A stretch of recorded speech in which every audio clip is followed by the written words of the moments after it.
or another. The name is Law Nation. Got breaking news, but it's not for the Cowboys.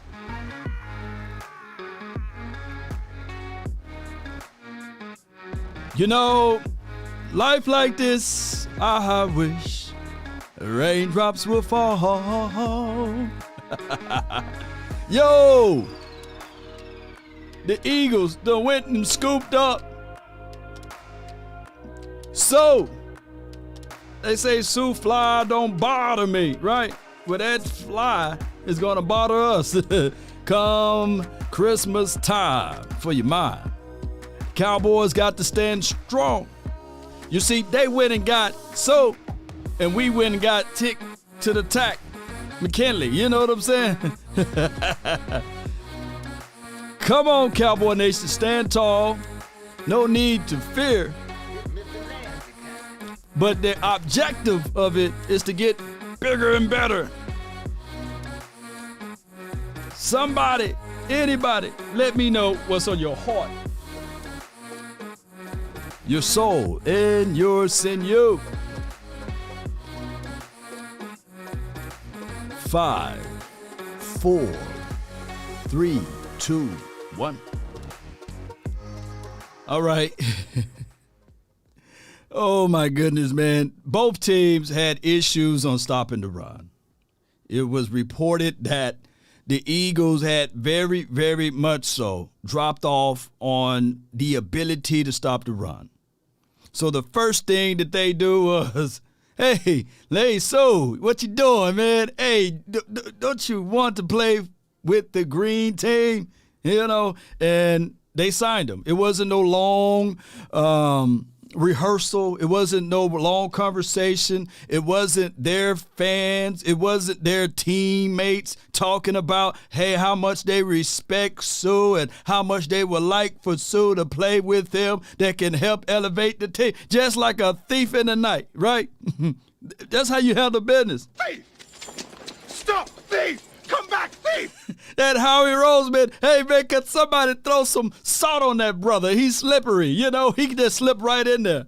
He slips right in there, make a deal, put this guy in a green uniform, right? And now he will be able to play. Whereas the Cowboys, we will make national news.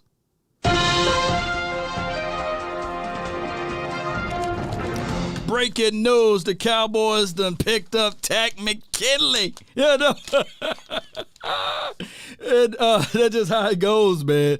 It's one of those things where we still talking about wide receiver, right? We still mentioning James Washington, who in his career, his most reception total, been 44 receptions. Targeted when passer rated when targeted been 83.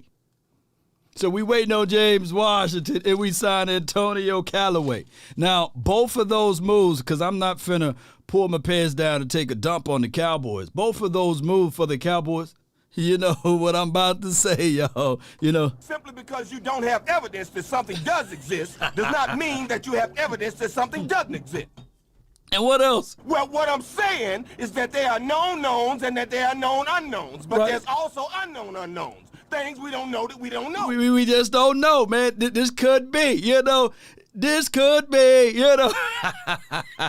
This could be a situation and scenario that Antonio Callaway could be the best way, right? He could work out wonders like Stevie Wonder. You may can't say it now, but down the line, it could work out, right? And Tack McKinley. Let me see if I can get this out right, you know. Well, what I'm saying is that there are known knowns and that there are known unknowns, but there's also unknown unknowns. Things we don't know that we don't know. He could be the second coming of a Reggie White. You know, you just never know. It just could be that. Y'all leave me alone, man. Because, Jerry. Damn act together. Don't like your attitude. Well, Jerry, you the one operating and running this team. Look, it's a race, right? And I would think that you would look down the line and say, hey, how can I get better shoes in this race? How can I make sure that I got better uniforms, right, so I can run better? Make sure that my cleats are good. Make sure that I got the proper tools. But what the Cowboys are saying is, hey, we don't need a car. We just need a horse. Yeah, we beat them old school, right? Yeah, the Eagles got sued, Mark, and that's just what it is. Right now, the situation with this would be the Cowboys heading into this Vikings week, right? And there's been a lot of gray areas with this team. Is it talent or is it scheme? Is it willing to be in the study tape or pulling up the tape and being where you are at, the alignments and assignment? They said that even my guy Dante Fowler, he refuses to come down and field off of a twist stunt. And for the life of me, Cowboy Nation, I'm not trying to beat my team up because I don't like the Cowboys, by the way. You guys can tell. I love the Cowboys. And when you love a team and you have strong adulations for said team, you want what's best for a team, right? So what we're seeing with our natural eyes is the Cowboys. They're looking back at this thing and saying, all right, you know, those losses that we lost, you can blame it on the quarterback. You know what? Those losses that we lost, you can blame it on the aficionados. Those losses that we lost, you can blame it on the fact that the defense couldn't stop the nosebleed. Those losses that we lost, it begins to continuing stacking excuses upon excuses. We're going into our third year with CD Lamb, right? And he don't know whether or not if you got too high, you squeeze inside, you got a safety over the top, whether you take a dig or a post route. Want the truth? You can't handle the truth. And this is the craziest thing. And I'm going to give a shout out to all of you guys that's been here banging on the table all off season. You guys saw this before me. I've been the one, shame on me. I've been the one saying, okay, hey, we got what we got. Shame. Shame. Shame.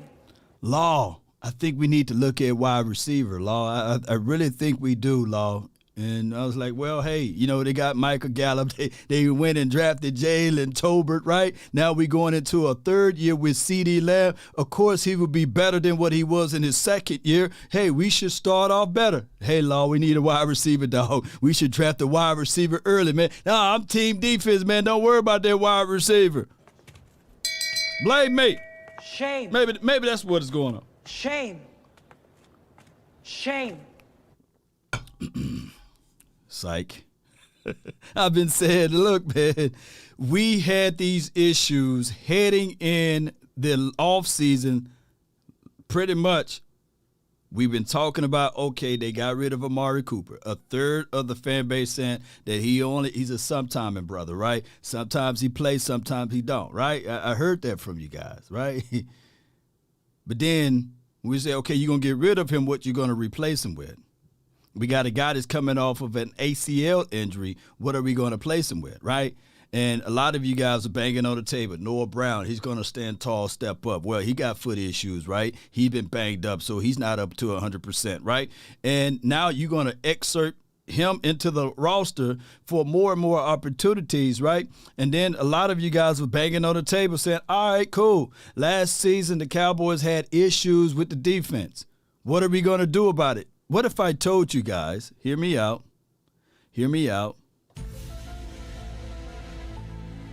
there's nobody new on this defense. Yeah, we had DeMonte KZ. One can argue that when he left, hey, it wasn't that much to cry over because you elevated Malik Hooker.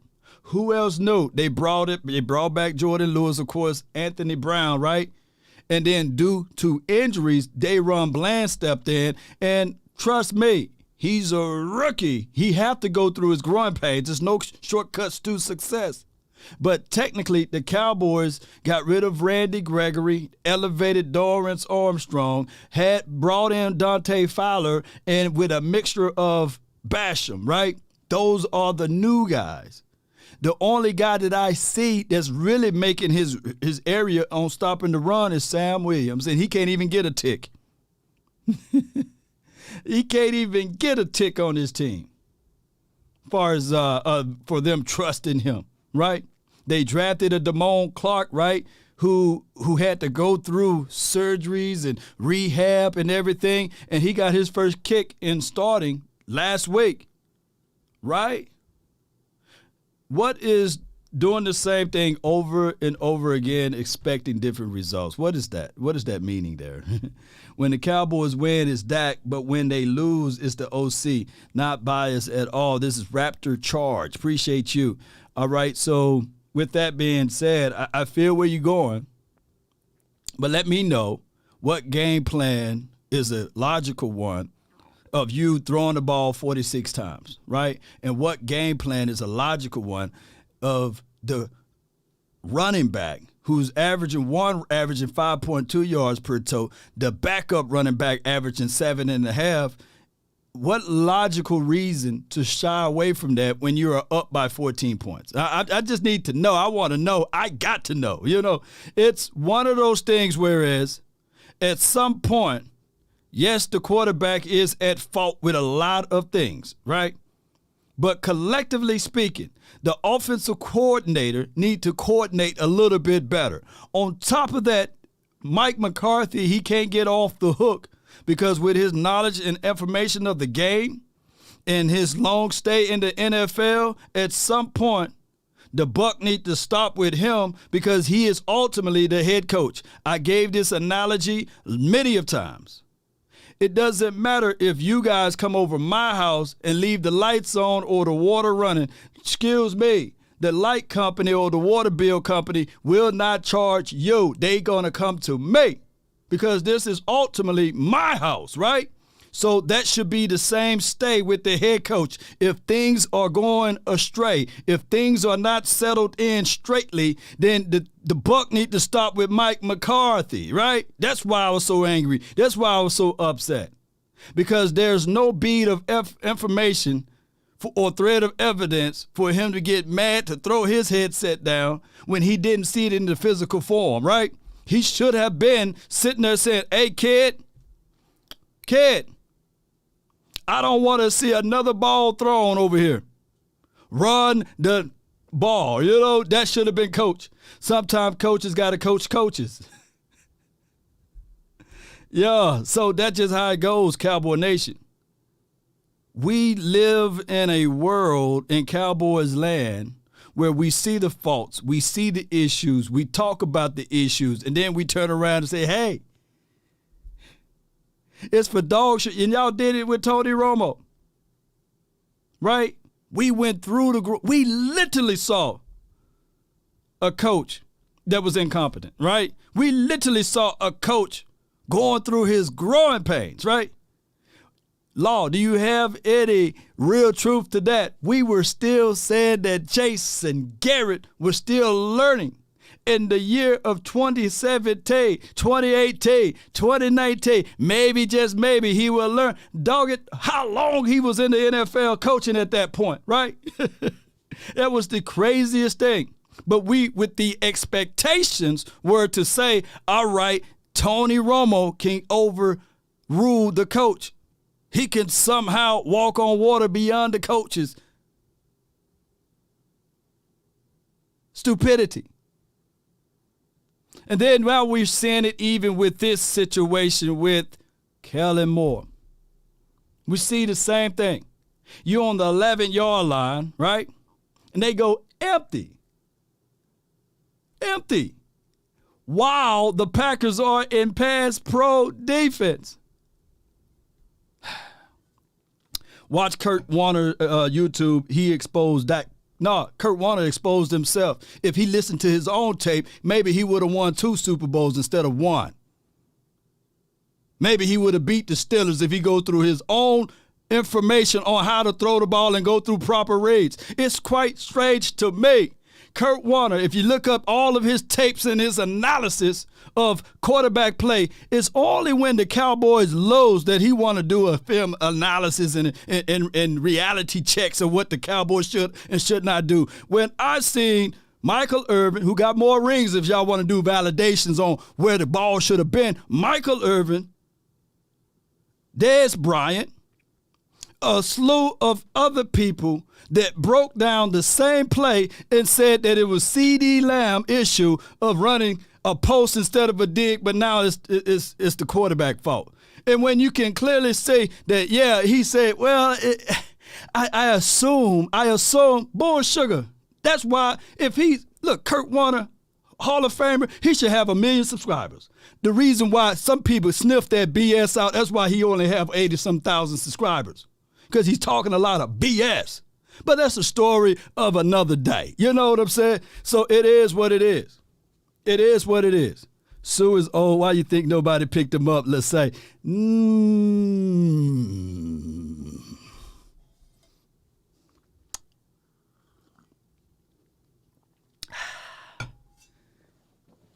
Well, that argument could be used for Odell Beckham, right?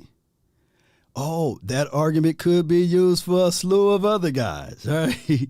We've seen these things over and over and over again. Sue last year had 6 sacks from the interior. And he's a dog good guy against the run, right? The previous year before that, he had 6 sacks, right, from the interior. The previous year before that, he had 5. This dude will generate anywhere from 5 to 6 sacks from the interior. So I get it. You know, he is long in the tooth. I recall this right here, Cowboy Nation. Hear me out. Calais Campbell.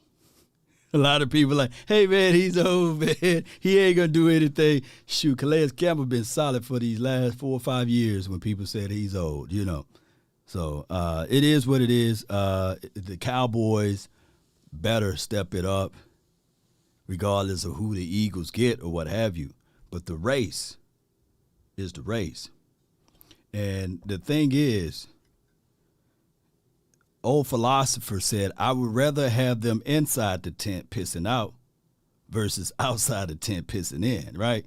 So the whole ideology, if you look at our roster from toe to head, is he better than, let's say, can he give you more quality of reps than a Neville Gallimore, right? Right? When you shuffle the deck, would you, show of hands, who would prefer a Tristan Hill over Sue, right? Because you got rid of Tristan Hill. Who would have preferred a Tristan Hill over Sue? Show of hands, right? Right? Let me know.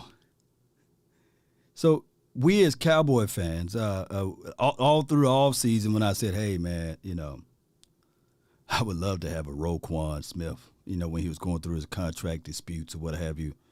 And who would rather or prefer to have a Roquan? Does a Roquan Smith make this team better? That's all I'm saying.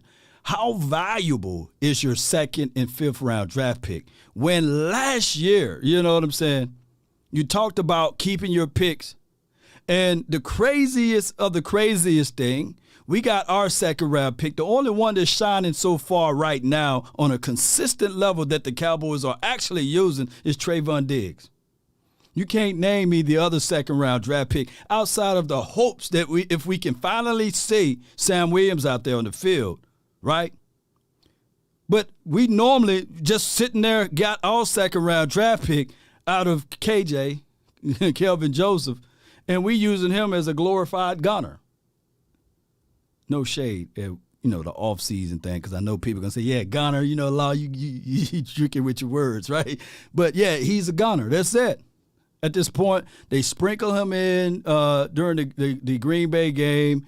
I think he gave up a few plays there. They sprinkled him in when Anthony Brown went down the week before they gave up a touchdown. But what people are expecting from a cornerback is that they go out there already ready. You can't skip the growing pains. It was a blessing that Chidobe Awuzie got hurt Trayvon Diggs' rookie year, right? It was a blessing that we went off and moved on from Byron Jones. But in my mind, if Chidobe Awuzie never got hurt, they would have literally rolled out Chidobe and Anthony Brown, and we would have been still talking about, hey, Trayvon Diggs give up the big play. Go back. Y'all go back and watch the tape. Trayvon Diggs, he's not the Trayvon Diggs as he is today, but he had to go through the growing pains. But what people want to do in Cowboys world is they want the Trayvon Diggs of today out there week one of their careers.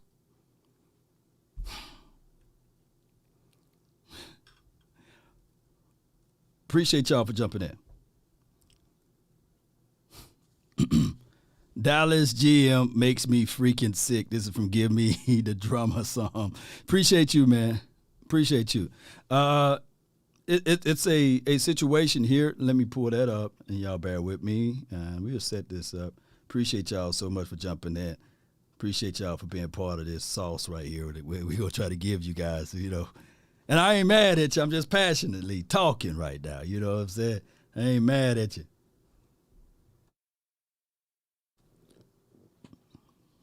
All off season, I said, yes, I would love to have a DK Metcalf on this team, a Tyler Lockett, for them to go out there and exercise some of that, right? And I would love to bring in somebody now versus or juxtaposed to later. You see, the thing is, when you are setting up your team, you want to get those guys in there early so they can be on the same page, so they can be in rhythm with the quarterback, so that things can work in perfect harmony, right?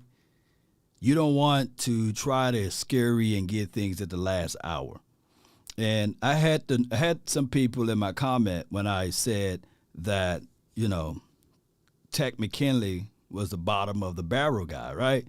And somebody said, no, Law, on my comment, no, Law, he's not the bottom of the barrel. Bull sugar. Bull sugar. Right? This dude it will take time for him to get right? Because his resume is still the unknown. Well, what I'm saying is that there are known knowns and that there are known unknowns, but there's also unknown unknowns, things we don't know that we don't know. So it takes time, and it's going to take time. And by getting another defensive edge guy, and it better not be a situation and scenario where they say, well, when we grab him, we want to work him inside as a 3-tech. No, if you want a 3-tech, go get a 3-tech. Don't get a conversion ratio, right? But it's going to be hard for me to scratch my head to think, and I know depths is depths, but for me to scratch my head to think, to say to myself when he's going to get playing time. Because you got Basham, you got your boy Sam Williams, you got Dorrance Armstrong, you have Dante Fowler. Unless one of those guys is going to get the axe. So that's just how it goes. Blue Blood, shout out to you, man. We got a super chat, man. Shout out to you. Appreciate you. Let me read it out if you. Joseph and Sue at 8-1. We don't want to win. Joseph and Sue at 8-1. We don't want to win. Decipher that a little bit more, man. I appreciate you for your super chat action. Appreciate you, man. Shout out to you last night for those who watching. Callaway runs a 4.41. Yeah, we got a guy that runs a 4.29. And we don't even utilize him, baby. We got a guy that don't y'all know how fast you got to run a 4.29? Shoot. You got 4 quarters. You got 4 quarters in a game, right? And the Cowboys passed 46 times, right? Shoot, the football gods made sure the Cowboys didn't win that game because of the stupidity. The football gods sat back on their thrones and they were looking down on all of their people, right? And they said, the Cowboys actually got a guy that runs a 4.29, and they don't even send him on a 9 route, right? Bullet Bob Hayes was sitting like, come on. This guy runs a 4.29. And you don't even send them on a clear out. You don't send them vertically. Shoot, I don't care if you had, what's that guy from the Jets a long time ago? Was it Chad Pennington? The world's weakest arm in life. What, that was his name, right? Was it Chad Pennington or whatever his name was? I don't care if you got his arm. A 4.29, man, you can drop back and just close your eyes and just sling it into proximity. The hardest you can throw it. Hard as you can throw it. And then at least the opposing team be like, you know what? They caught us, man. They caught us in a single high look, man. Hey, man. Let's just PI this dude, literally. Chad Pennington. Yeah. Yeah. You know, now y'all talk about quarterbacks with little arms. He couldn't throw the ball 6 yards, you know. Chad Pennington drops back. ESPN News.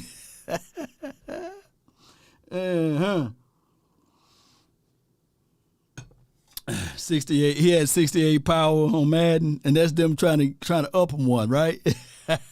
Shout out to Chad Pennington.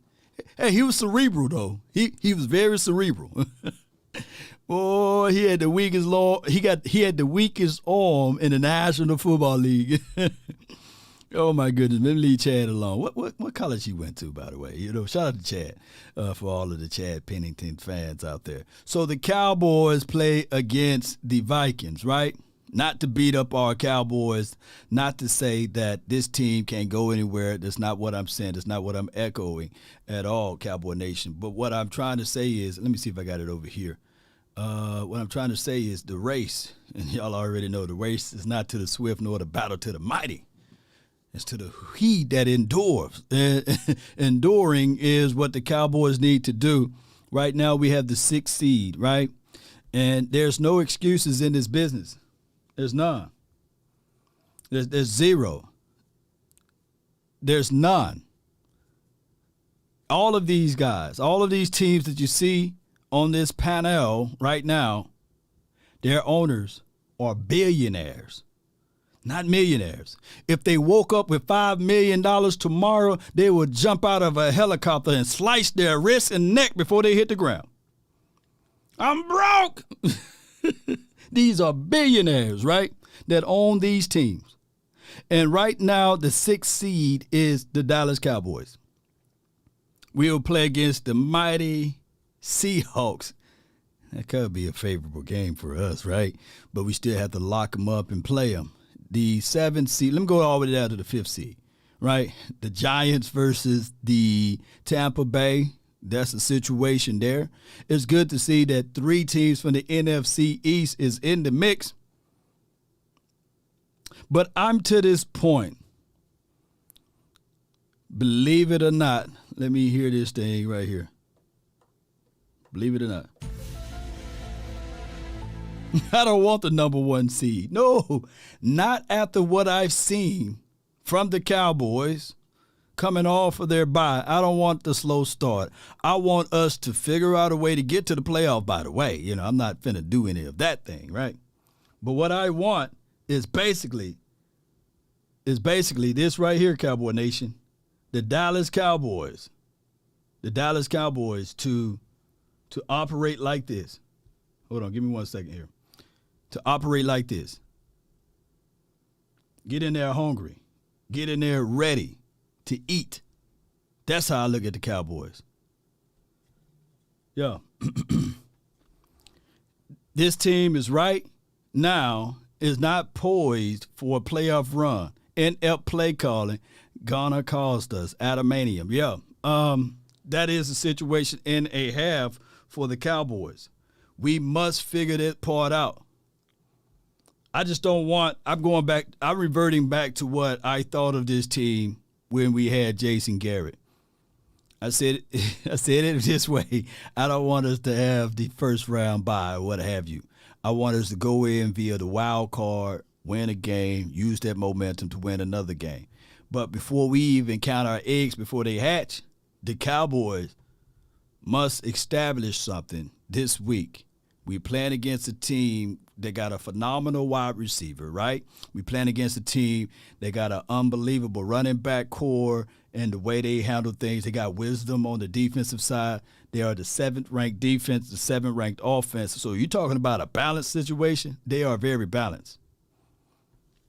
They are very balanced right here.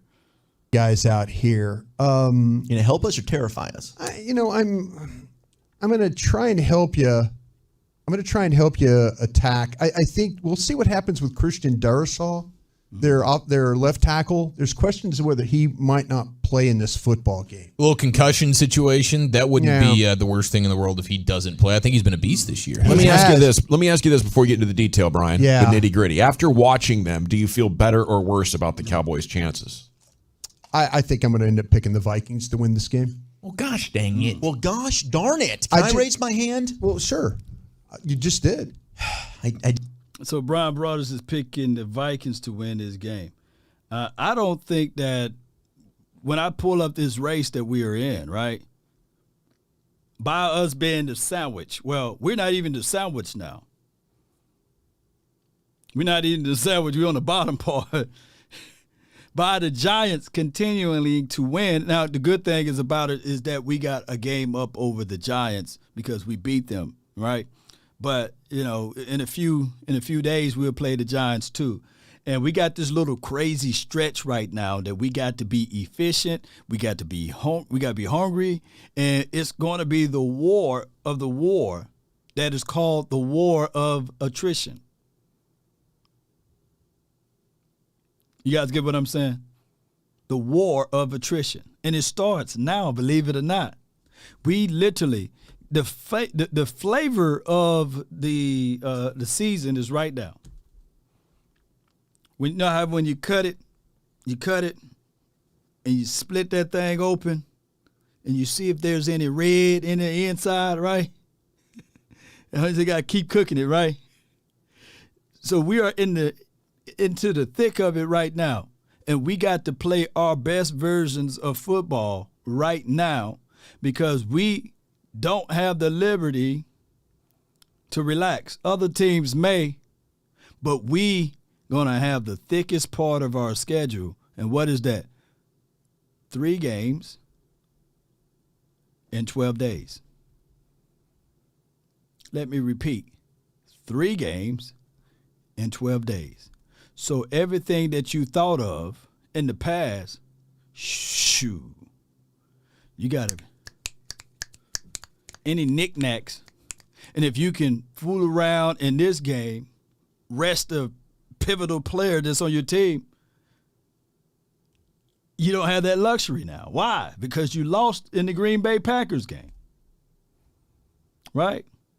You lost already to the Eagles, right? And you lost to the Bucks. Let me pull this up. It's pivotal.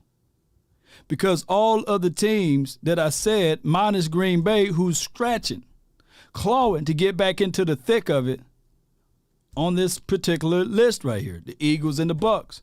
So by these 3 games in 12 days, you got to figure it out. And news flash, everybody. Let me tell you. Want the truth? You can't handle the truth. No one else would mention it. Nobody gonna mention, the Cowboys had 3 games in 12 days. Nobody is gonna mention this, right? Nobody is going to say, hey, man, give the Cowboys a little break. This is the money grab for the NFL. Those 3 games in 12 days going to generate more and more revenue and money to the National Football League than any other team that's going to play during this time frame. We're going to be more visible than any other team in these 3 games in 12 days than any other team in the National Football League. You can book it. The Green Bay Packers versus the Cowboys game was the most visible game of last week, and I believe of this month. Believe it or not, that game, we finna trump those numbers. The Cowboys are. And what do they like to do in those games? They're going to bring out their best aficionados crew. So if you think in your mind that if you was hosed in that previous game, shoot, you got to be razor blade sharp in these 3 games because they're going to scrutinize. They're going to look at everything. I recall last year on Thanksgiving, they wanted to make a point of emphasis on a few things. My guy barely touched Derek Carr. Roughing the passer. Michael Parsons. Don't y'all know that one little play, damn near determined the outcome of the game. Drive extenders. But nobody would never bring this up because they're going to say the Cowboys are just whining. The Cowboys are just crying about this and that. And the Cowboys don't do us no favors at all because they got a coach now that talked about the aficionados, and now the players talking about the aficionados.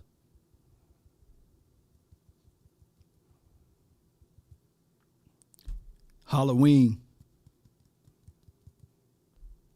Jerry Jones dressed up as a blind ref. Some of those officials were like, key. Some of them like, all right, we'll hit them when it hurts the most, when the most visible ratings are there.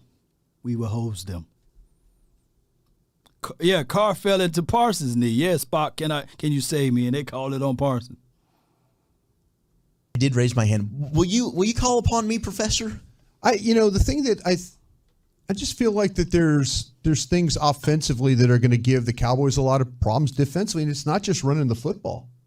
If they find a way, the way that the Vikings throw the football, I think Kirk Cousins he's prone to turn the ball over for you. Yeah, you blitz him. But the routes and stuff that they run, the combinations, the way they get their guys open, Thielen, Jefferson, they do a really, really good job. Osborne, they do a really good job with the route combinations and then also finding space. And so there's so much crossing routes in that if you're playing man against them and you're chasing all day, or you're playing zone and they're running and they're settling down in the zones, and now they got, with Hawkinson playing for them at tight end, Before he go into the Hawkinson, this is Brian Broad is giving an objective analysis, so don't beat the man up. Are we a better zone team or man-to-man team? I want to know from you guys, are we a better zone team or man-to-man team? Because I got my thoughts on this. I like us better in zone, believe it or not. I know we give up a lot of underneath, and we give up a lot of chunk yards on run, but I would prefer the actual zone coverages versus man-to-man.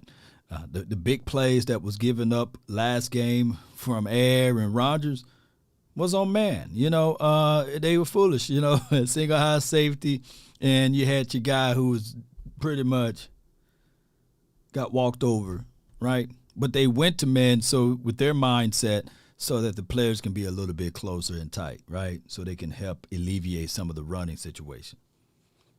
Yeah, definitely. D Pools, appreciate you. Sims, zone. White says zone. Alvin, zone. King, zone. Yeah. But it seems like Kellen likes man-to-man. Far as are you talking about Kellen Moore on the offensive side? We was talking about on the defensive side. So I can tell you right here, Dak Prescott on his reads, he throw the ball better when it's man-to-man coverage, right? We'll get Dak Prescott in fits and troubles, his zone coverages, right? Especially in the middle of the field when your wide receiver don't know when to cut, flatten his route or to run a post, right? But it is what it is. Zone. So a lot of you guys say zone. The front seven isn't hungry enough for man, right? If you're gonna play that, let me break this down. Let me break this down before we go and hit more of Ryan Broad is talking about this.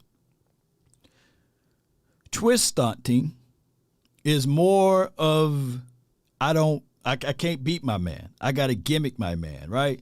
So when you see your boy inside, Big 98, and he's on a twist stunt, or he moves from the A gap, right, to the B gap or A gap all the way through the C, is because they're trying to be creative to free up someone to fill holes because they don't feel comfortable that my guy is going to weigh in and just move and power and bull rush him back, right?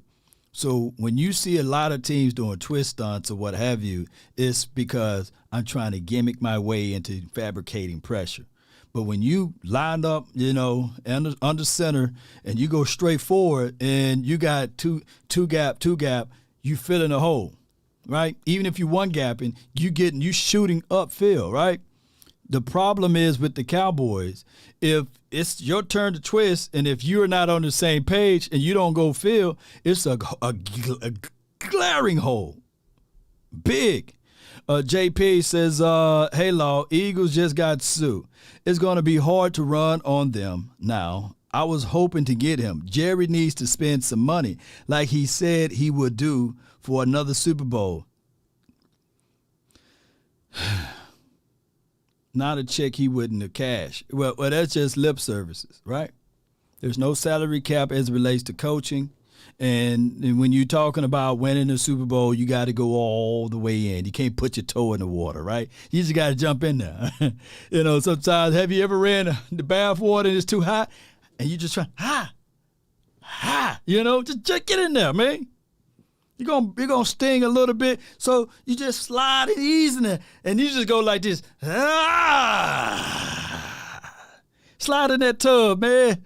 It feels good after a while. The pain of the burning sensation, baby. Burning off all of that dirt and minerals off your body. You slide in there. That's the best tub that's the best bath you can have, right? But when you just playing around with it, and then you wait till the water get warm. It don't feel the same, Just get off in that hot tub, baby. Get off in there, Get in there. And that's what Jerry Jones is doing. And his philosophy and approach to the game, I would love to tell Jerry at the presser, hey, man, Hey, I ain't the creator over here. You may outlive us all, but, man, you got more years behind you than in front of you, man. You might want to hurry up and be hasty a little bit with this, right? And that's just the reality of it. He was saying that he is not an amount of money that he would spend, then prove it, right? I wish when he said that statement, I wish somebody said, prove it. Get your damn act together. That's what I wish somebody would have said, right? We got another super chat. Appreciate you, Paul. Appreciate you. Dracarys. I'm so disappointed with the Cowboys front office. Jerry has been making some poor moves this season with the players they done picked up.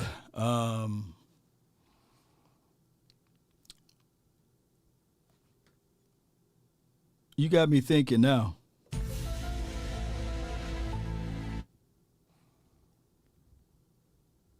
Off-season acquisition. Not the players that they drafted, but the players that they pick up. Give me a grade. Let's talk about this right quick before we hit play on the audio.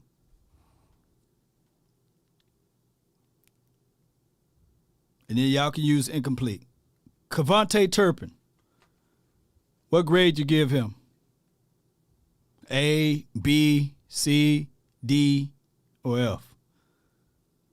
Kevontae Turpin. Average is a C, right? Or B is average. Yeah, C is average, right? A, okay. I'm just reading your comments, man. Y'all put it down. Sam says an A on Kevontae, right? Off-season pickup for us, right? Well, he's a dynamic threat on special teams, right? Who's another off-season guy that we picked up, or during the season guy? Let's give the grade for Anthony Barr. Let's cut that one off. So I see where y'all head at with Cavante Turpins. Most of you guys going to give him a B. All right, so Anthony Barr, A, B, C, D, F. Let me see where y'all at, man. See where y'all at. Yeah. Isaac, C, B. Noble, D. Alvin, C+, okay. Barr, D, okay. Who's another off-season deal? Because we only did 3. Well, no. Okay, I got this other one. Dante Fowler. Off-season, right? Because I see where y'all headed.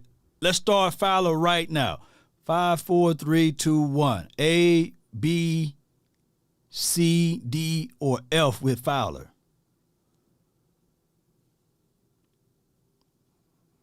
Because you can't get too mad at Fowler. He's right now, he's a one-trick pony. He can rush the edge.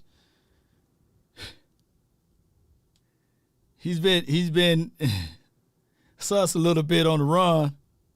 Okay? He need more snaps too. Okay? I'm following y'all. I'm reading y'all. Yam, shout out to you. Stick says B-. Some people got to give incomplete, all right? All right, so James Washington, A, B, C, D, or F right now for James Washington, right? What y'all giving him? F,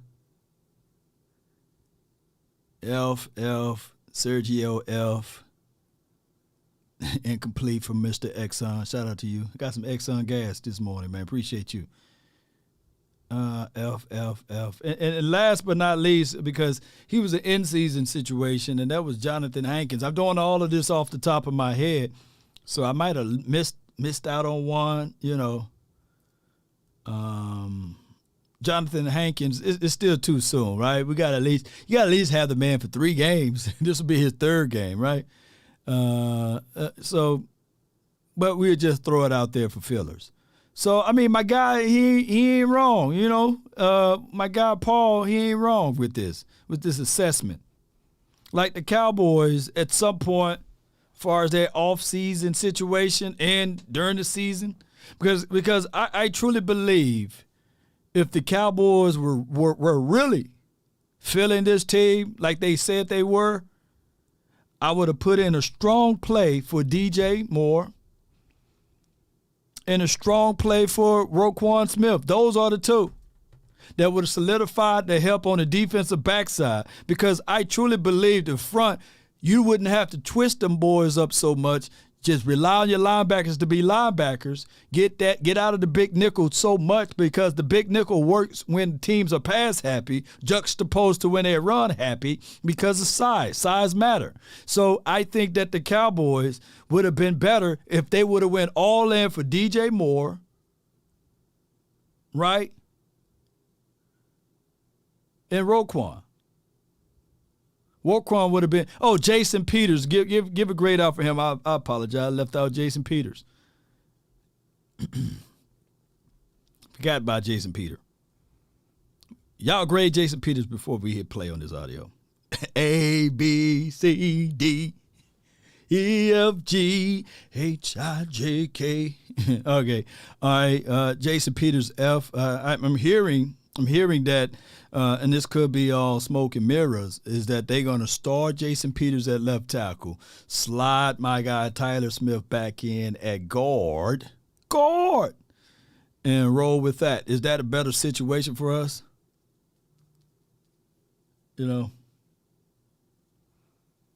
Is that a better situation? Peters, C. I don't know, man. All right, let's play the rest of this audio. Somebody says, yes, AP Jr. says that Jason Peters, Tyler Smith is a whole lot better. Because Connor McGovern, man, come on, man. Hey, he's been okay, but he ain't sustaining his interior that well, right? Drop that butt a little bit, McGovern. McGovern strike. He need to strike a little bit faster. McGovern, Tyler Biada's been okay this season. And Zach Martin, baby. Zach Martin is Zach Martin. But every now and then, you know, if it ain't, we're not even mentioning Terrence Steele name at all. Ain't that something? Shout out to Terrence Steele. Dallas dog, man, you about 10 hours late. He says, breaking news. Sue signed with the Eagles. Appreciate you, man. But appreciate you, Dallas dog. You know, appreciate you. Factor. I mean, we saw him firsthand against with the Lions. Had a good game. Had a really good game. Seems like he opened stuff up for them as well. Like Jefferson and these dudes are, because now they can stress you in another way with the tight end that they were not able to do for the first part of the season. Like Irv Smith was giving them virtually nothing before he got Their hurt. biggest weakness, you could say. Yeah. Now they have They've a got somebody legit to eat the middle. Yeah. Shoot, I would love Irv Smith in his system, but we got shout out to him, Roll Tide, right? Irv Smith in the Viking system. He went to Alabama, right? I'm saying the right team, right? Irv Smith, yeah, right? In the Viking system, he is our version of Peyton Hendershot, right? He's a vertical guy. But T.J. Hawkinson, that dude right there, for the life of me, I don't know how the Lions just gave him up. You know, it's just a blessing for the Vikings to have TJ, because what it does, it alleviates. Y'all hear me? It alleviates some of the pressure that was on 18. Now, I get it, the guy already got 1,000 yards, right? He's just unbelievable on how he catches the ball or what have you. And I think he only got like 58 catches, but with 1,000 yards already and about 6 touchdowns or something like that. And he just remarkable. And Adam Thielen is no one to sleep at, or sneeze on. So by getting that tight end, helped that team out tremendously. A legit tight end to allow for Justin Jefferson and Adam Thielen to be even more open. So yeah, Jefferson didn't play great against you last year. I'm just telling you what I'm seeing now. I watched him against the Dolphins, against the Commanders, and then this last game against Buffalo. It appears the way that this coach, when you look at with the way that O'Connell is calling this games. Yeah. We talk about how do you get receivers open? How do you run them open? How do you stress out defenses? Right. It's routes. It's route combination. They've got a talented group. This was the Rams coordinator last year? Yeah. He's off the McVay tree. Yeah. Yeah, McVay tree. He learned. I mean, he's a guy that knows how to get Cooper that's what I'm Kupp on saying. linebackers all the time, Justin Fields or Justin Jefferson in advantageous matchups versus guys that can't stay with them. I think I figured out, though, when they go under center, right, and you're going to get motion, they're running the football. That might be a little trigger to keep an eye on, because what they want to do, it's that McVay thing that we talk about: get underneath center, run motion, kind of get your eyes going one way, the jet motion, right? Yeah. Now, when y'all pay attention to the Vikings when they do that,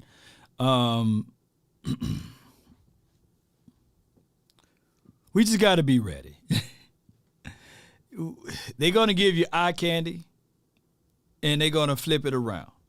And if anybody, the way that head coach operates, I think that some of the bigger blows of the Rams was not just by them losing out on Von Miller, but losing out on a guy that know how to utilize their weapons. And shout out to Cooper Kupp. I know he's going to be out for about 4 or 5 weeks or what have you. And they've been bitten with the injuries and things like that. But that's not our problem, right? But this just for reality's sake. We're going to see the eye candy in this game. And shout out to my guy, Scott Walker. I was listening to one of his episodes, and he was talking about, within context, dribbling with a purpose. And I like, okay, what he's going with it with this is when you run the ball, don't just forsake, I'm going to run the ball out of shotgun or what have you. or I'm going to do a jet sweep just because it's time for me to do it because I'm on the 30-yard line. And shout out to my guy Koye. He said the tendencies of the Cowboys is they do a trick play when they hit the 30-yard line, right? It's just how the Cowboys do. And when you go back and watch games, you realize, dog, Fam was right. But going back to what Sky was saying, dribbling with a purpose. Meaning that, yeah, it's good that I can cross you over. I got handles, and I do got handles, right? Good between the legs or what have you. But if you're not moving, if you're not getting close to your target, and if the other guys are not getting free, if I'm yelling ISO, right? And if my boys, I'm dribbling, and I'm getting down there on the court, and if those guys don't spread it out, then I'm wasting movement, right? Right? So dribbling with a purpose is, hey, I'm telling them, I'm holding up my finger, ISO, they're getting out, and now it's one-on-one because that's the matchup that I'm trying to do. Ladies and gentlemen, boys and girls, for those who are listening to me right now, we don't do those things with purposes. There's no unique scheme. Out of the 46 passes that the Cowboys threw last game, I can literally say that maybe 35 or 38 of those, I'm quite sure that you guys will say, hey, Cowboys about to pass, man. The Cowboys about to pass. The Cowboys about to run it here. You know, we can literally see when they do things.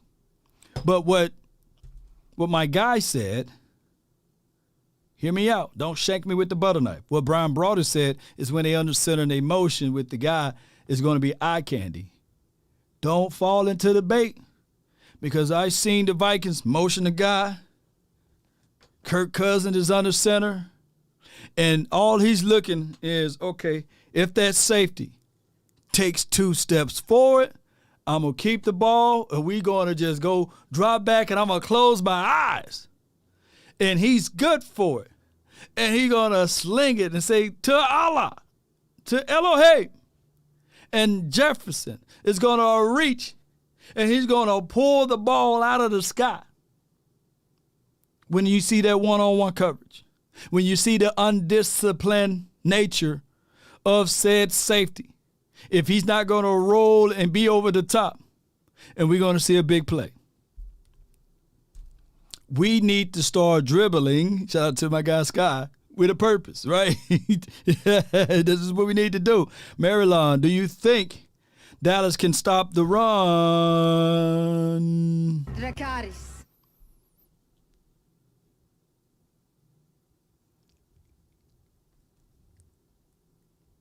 Do I think the Dallas Cowboys can stop the run? I don't think so.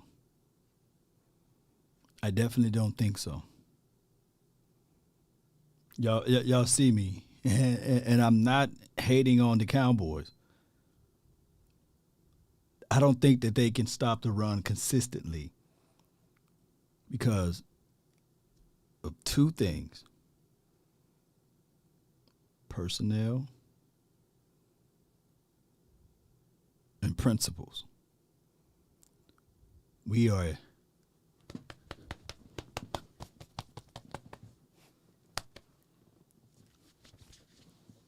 shoot me up, man. Wait a minute. Shoot me up right here. Addicted to big nickel. Now, what we can do is lean on the hopes that if we get up by 2 scores again and the opposing team abandon the run, right? We're not built to stop the run. We got a linebacker, and people think that I'm picking on 55, but he's not built to shoot through gaps on a consistent level, right? He's not built to keep his jersey clean, to make sure that he don't, like, I seen literally that he engaged, right? Like, where they do that at? Why would you get engaged, right? To try to force to disengage. And that is a step slow to get the running back down, right? We got to, and I'm not, trust me, I love my dog, man, but Trayvon Diggs, he's not built on a consistent level to come down and field. He got a lot of factors in his mind. He's calculating the field, right?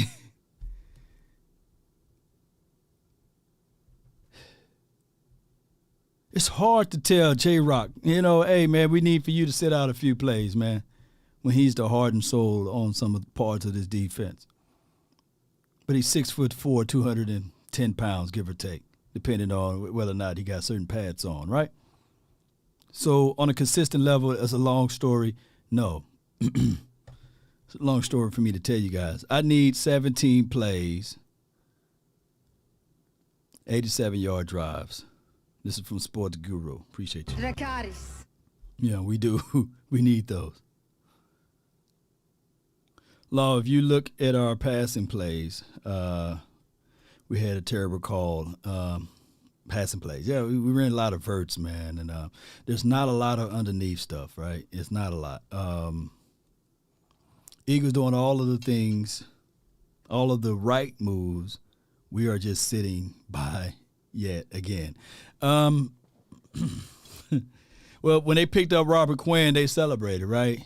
And so far, I think he only have 40 snaps so far with the Eagles, or less than 40, and 3 tackles, right? So we'll find out, man. And it is, for right now, a feel-good story for Sue. But like I said, he been in nobody's training camp. Not to undercut it, because I would have been doing a film analysis right now about Sue if he was with the Cowboys. I'm not going to be that guy. But it's a wait and see, right? We'll see whether or not he is ready for that movement, right? To play on the Eagles, get him a number, a jersey, a helmet, and things like that. And we'll be looking. And I'm not wishing any ill will on the man. Soft tissue issues be a thing, right? That's a real thing. But it's a good pickup for them based off of his past. His last time he played in a football uniform, I'm about to say Cowboys uniform, but a football uniform, he finished the season with 6 sacks.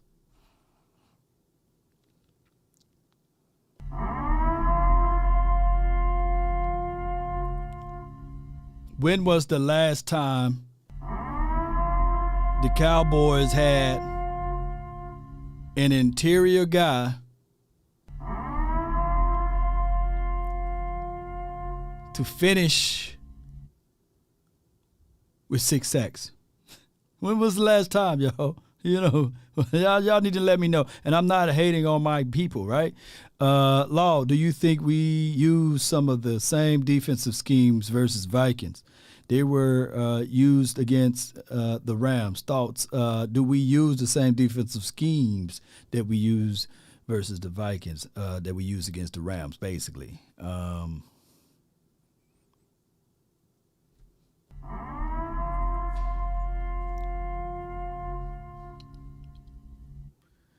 People shanked me with the butter knife when I said that Kirk Cousins is not a bad quarterback.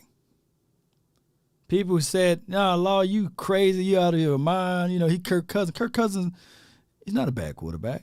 You put Kirk Cousins, and I said this last year, you put Kirk Cousins on the Rams, shoot, he probably have him a ring. So when y'all said, whatever that crazy meme was, or meme was of Dak is the black Kirk Cousins, I was like, why people get mad at that? I mean, with a blind resume, right now, let me pull up Kirk Cousins. Because last year, his numbers were pretty good. And he didn't have the number 1 defense last year.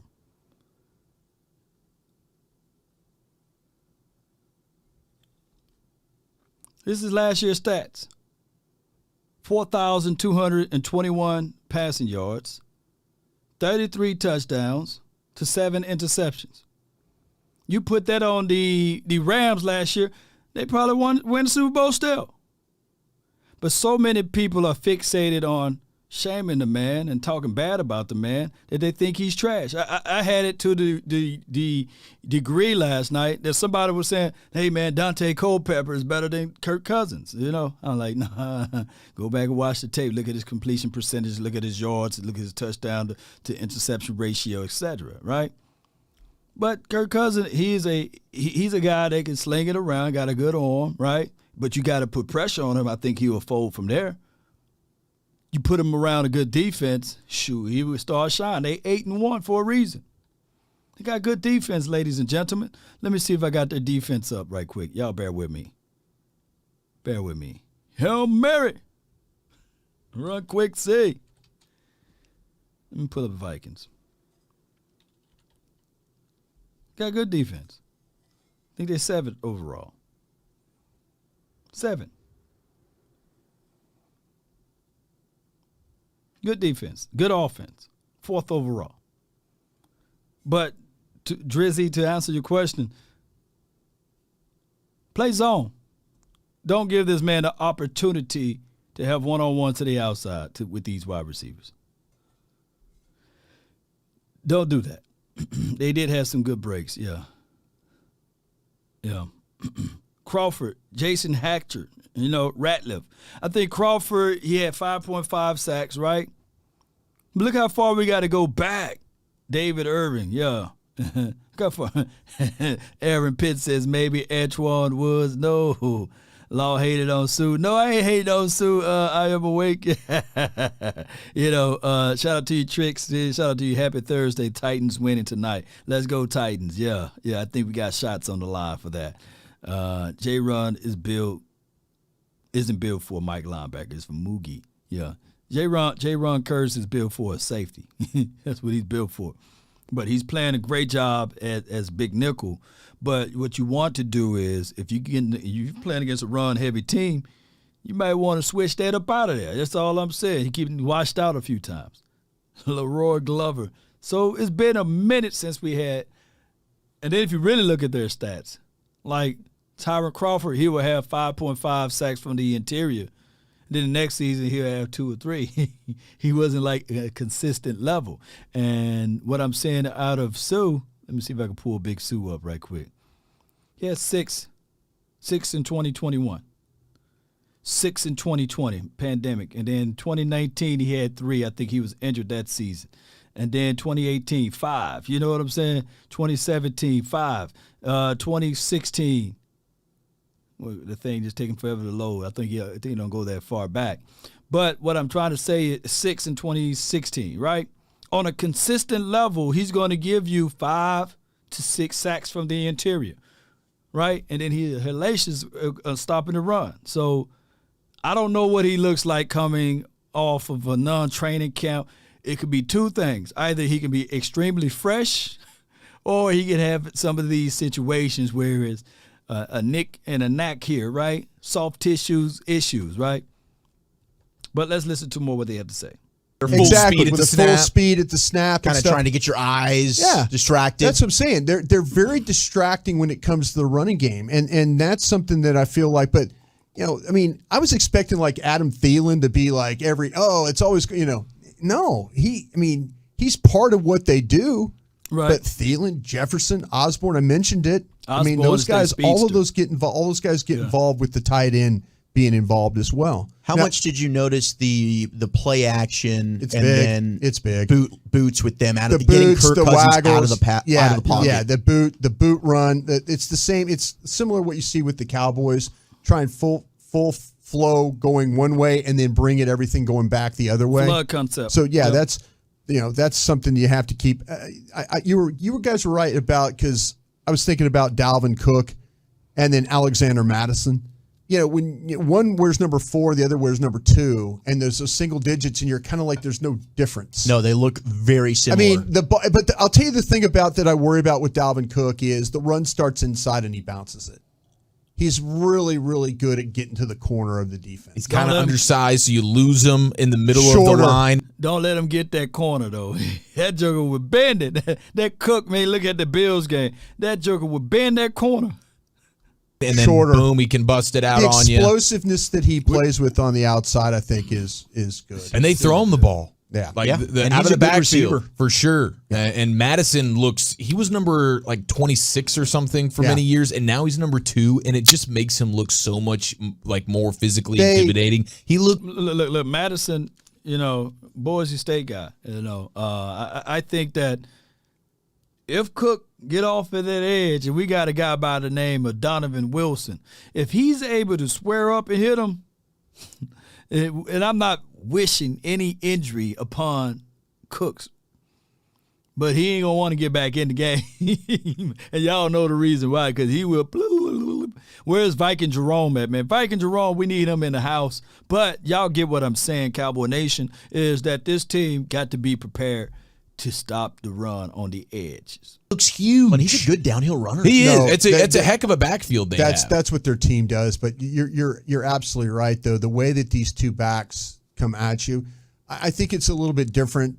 I think there's more explosiveness from these guys. They are. Like it looks like things are closed down, and then all of a sudden they're to the outside. Yeah. They're like, they see and they're like, okay, I'm out of here. I'm about to be tackled and all that. So I think it's going to be a challenge. Now, defensively, though, I look at this defense, and I'm going to say this. I think you could attack Patrick Peterson in this game and get away with it. I really do. I think that there's ways now and there used to be where he was one of the better, travel with, shut down kind of corners in the league. I think he's lost a little bit there. And I mean lost a little bit with the fact that when you watch people run routes on him, you can spin him. You can get him out of position. So if I'm the Cowboys, I'm kind of looking at their, I know they got a rookie Evans like starting on the other. Oh man, I think he had 3 interceptions for the season. He got 40 targets, 22 receptions are allowed. Let me see, passer rating when targeted, 63. 11 stops. I don't pay attention to the grading system, as you guys can tell. I don't care about all of that. Don't do it, man. Don't. Remember I told y'all about that dog? Let that dog be on the porch, man. Let that dog sleep, man. And I get it, man. Joseph says, hey, Patrick Peterson is just a name now. Well, Josh Allen said, yeah, he just a name. What did Josh Allen do to him? He drops back. Look, somebody says, Saul says, let's test the theory, right? All right, man. All right, so you could try them, That's why I was like, on Zaire Alexander, of course, CeeDee Lamb won on some of those things. But the NFL, he had 2 picks last week. Stop pushing the goalpost law. What you mean, yams with the Z? Yams, what you mean about that, man? Like, how am I moving the goalpost? Like, that dude, like, y'all acting like he chopped liver. Y'all think that Patrick Peterson is chopped liver now, what do you mean, yams? What you mean, Yams. Choctaw, Montana, what's up? Hell no, you hate Dallas front office, bro. Yeah, shout out to you. Peterson will be tested. Yeah, I think that the Cowboys will test him. But hear me out. Hear me out. If Dak is rolling out to the edge and he got 10 yards, he can run it. Or if he got 15 yards, he can throw it to Noah Brown or whoever the other wide receiver is. Go get the 10. Go get the 10. Don't test Patrick Peterson. Is that a middle ground, y'all? Can we get to that middle ground, right? That dog don't bite. Would you prefer the 10 or would you prefer the 50-50 chance that if Dak is rolling out, he sees his receiver, he's pointing at the receiver.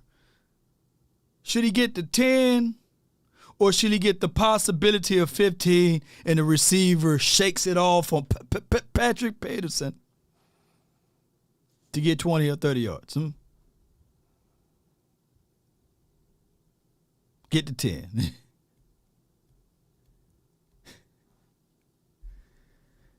Man, get those 10 yards, man. Live to fight another day. And then when you get the 10th yard, get out of bounds, right?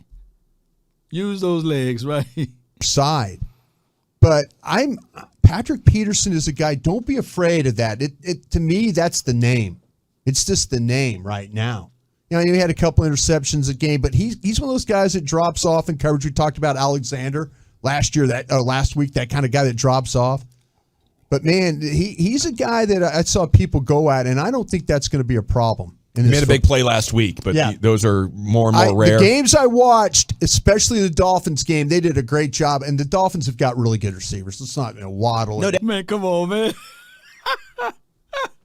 You know, man, come on, man. You got Waddle out there. You got Tyreek Hill. Come on, man. Like I'm not dogging all wide receivers, by the way, but come on. What we look like right now with Waddle and Tyreek, you know. Or somebody going to say it's the same. You know, we're going to look the same, right? Hill and those guys. But they were able to spin him around and get him off balance and things like that. I kind of like the opportunity to maybe go at him. They've got two legitimate pass rushers, by the way. Danielle Hunter is a legitimate pass rusher, and then Zadarius Smith is actually. Yeah. And what they do is they stand them up. So you're going to get two down linemen. You're going to get two down linemen, and then these two rushers just stand up. And what happens is they both have a really good feel for how to rush up the field, dip the shoulder, and then get flat real quick. So that's going to be a problem right there. I think their best linebacker is Eric Kendricks. You see him. You see him. Kendrick is a sideline guy. And for those who are out there, I think we had the personnel. I think we were more exuberant. We tried Patrick Peterson before. Who remember when he was playing with the Cardinals, I believe, and we worked him a little bit, right? When he was, I think it was 2017 or it could be 2016 when we played against Patrick Peterson when he was on the Cards that year. We worked him a little bit, but that's a story of another day. Around the ball quite a bit. Harrison Smith as a tight end, I think there's a little bit of slipping going on right there with him as a player. You know, so you think the tight ends could play well against him? I think the tight ends might be able to get something going against Harrison Smith again. I just don't see him and Patrick Peterson, veteran type guys, kind of feel like that might be the best path to victory if you're interested in throwing the football. But they're a little bit banged up. Dalvin Tomlinson's banged up a little bit right now. But these rushers, when I talk about like Hunter and Smith, I think those are the things you kind of have to have some concern on up front. Smith, but before they go into details, man, I looked at some tape on Smith. And when he's hot, he's hot. Cold, cold. He got 4 INTs for the season. 4 of them. And he's one of those guys that you have to be mindful of, you know. Look, just don't look at these guys from what my guy Brian Broaders is saying. I want you guys to go trust the tape, go purchase the all 22, go pull up. Even if you want to watch just the highlights, just go to YouTube, type in Harrison Smith, what he did this season, right? Dude got 4. He got 4 INTs, and if your safeties if your tight end is lazy on their routes, and you're talking about getting bumped off here and there, shoot. And he can come down the field, man. The disrespect for CeeDee Lamb is getting like Dak. This is Coach Marv. Yeah. It's like Coach Marv. Like Coach Marv said, the disrespect for CeeDee Lamb. This is the problem with CeeDee Lamb. They want him to be a veteran already. He's his 3rd year, so he's in that middle place before he get to his 4th year. It normally takes 3 years to do a proper evaluation of a draft pick, and this season is far from being over with. And for a majority of like 5 games, he didn't have his starting quarterback with him. So there are things that he still got to go through as far as growing pains. And the problem is with it is that we need something now. The other part of it is he needs help, right? Like literally, the Vikings team was already loaded. They didn't really need a T.J. Hawkinson. They wanted him to help. So what the Cowboys do, we wait until we need, instead of just filling in the want, or vice versa. Like that's what I'm saying with this, and we can clearly see, just like my guy Boss Cowboy pointed out, that Gallup, he jogged on some of his routes. Right? Go pull up the all 22, ladies and gentlemen. Right? Still some growing pains with this team, with the concepts, with all of those option routes, right? Read routes at the top of the wide receiver top of the route. Complicated concepts. Whereas I like West Coast system. Short routes, underneath routes, get the ball out quick. Make the team play. Use your passing game as running game as necessary. I would love for us to adapt some of those concepts and principles. The only time we pass underneath is a tunnel screen. Then a third of you guys will be yelling out, "They finna pass the tunnel."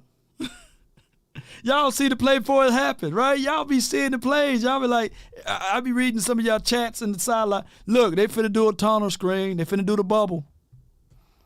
Here goes the smoke, There's not a lot of creativity. Now, where I do give Kellen Moore a little nod to it is that he's a collector of plays. So he will scoop up a few handful of good plays. But 9 times out of 10, we are running a vertical spread offense. It's a vertical offense. We don't have predetermined drags underneath. No necessarily slant routes, slots, slot receiver. Getting the ball in the backfield, we don't have those uniqueness, outside of a game when we was forced to have 3 tight ends out there.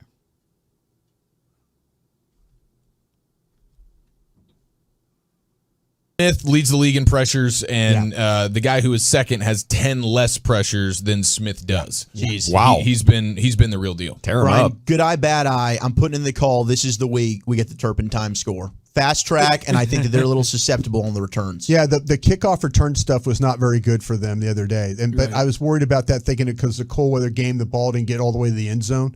But we'll see about that. It's a good call, though. Good call from Dale, man. That was 105.3 The Fan. Here's their YouTube page where I got this content from. Brian Broader scouts the Minnesota Vikings on the G-Bag. Shout out to them and all what they do. So if you click that YouTube link, you can watch the full episode. It's about 10 minutes long, and you guys can get to talking about that. All right, so what we're going to do here is we're going to open up the phone lines. Since it's Thursday, I'm put my phone number up top. Y'all bear with me. Phone line. You can see it at the top of the screen. Let's go. 657-390-7391 is the hotline, baby. One of the mods, if y'all could do me a huge favor. There you go. Shout out to J Lombardi. Automatic with it. There we go. Come on. Yeah, I saw that Stephen A. Smith was on 105. Can't have a long conversation. There are 6 participants in the conference. About 6 of y'all in there already. Up. Please announce yourself. Let's get it. Y'all have your points, counterpoints together. Let's try to have a few of them, but not all of them, right? Just be mindful of other people that need to jump on that want to get things off of their heart. So let's keep it down to about 2 minutes or less than 2 minutes if possible. That would be a plus. Let's get this thing going. DC for life. I got my guy Darius with the 214. You are live. Darius, what's good? Well, I got one question for you. What's good? What's with Are you still team Mike McCarthy? After what I seen on Green Bay night, man, he gonna have to re-earn my trust, man. I lost all trust in that man. I lost all trust. What they say, it takes 1,000 years to build trust and 1 second to lose it. And by him refusing to stand tall to get his young offensive coordinator to sit down somewhere, what made me be so angry at Mike McCarthy, I reckon this game as if though it was a playoff game. So he's gonna have to rebuild my trust, man. Yeah, I ain't sold on Mike now, man. I said I told people, I said, man, that's why I asked you guys, if you're team Mike McCarthy, put MM in the chat. If you're not team Mike McCarthy, because I want to keep these numbers going. If you're not team Mike McCarthy, put NM in the chat. But he losing my trust, man. He got to come out hard this game. But go ahead, babe. What you got for you got what that boy said, you got to be hard from the start. You got to have heart. You know what I'm saying? Some people don't know about that. I can't say the rest of it. I know. Is that a Pac reference? Somebody put what reference that is in the chat so my boy Darius know. You know what I'm saying? Oh, okay, but no, I'm just trying to tell you, he showed himself again, man. How many times he gonna have to show us who he is until we believe him? Yo, that's all I was trying to tell y'all. But hey, other than that, we seen the dark side of Law Nation, man. Oh yeah, man. We seen the dark side of Law Nation. He done got coconut water, and you was, bro. The crazy part is you was calling the game to perfection. You said, hey, why are we in run defense when on 4th and 7? And then sure enough, they threw it down the middle. And then another time you was like, wow, just call shotgun and call a draw. And they did do it. And then you was like, any mother with a 3rd grade education call it. I turned it to my coach, man. If my coach would cuss you out, hey, one time I made a mistake. I sat in the front, right? Coach was cussing, and I said, Coach, man, you spit on me. He said, Eminefa, maybe my spit will make you better, you know?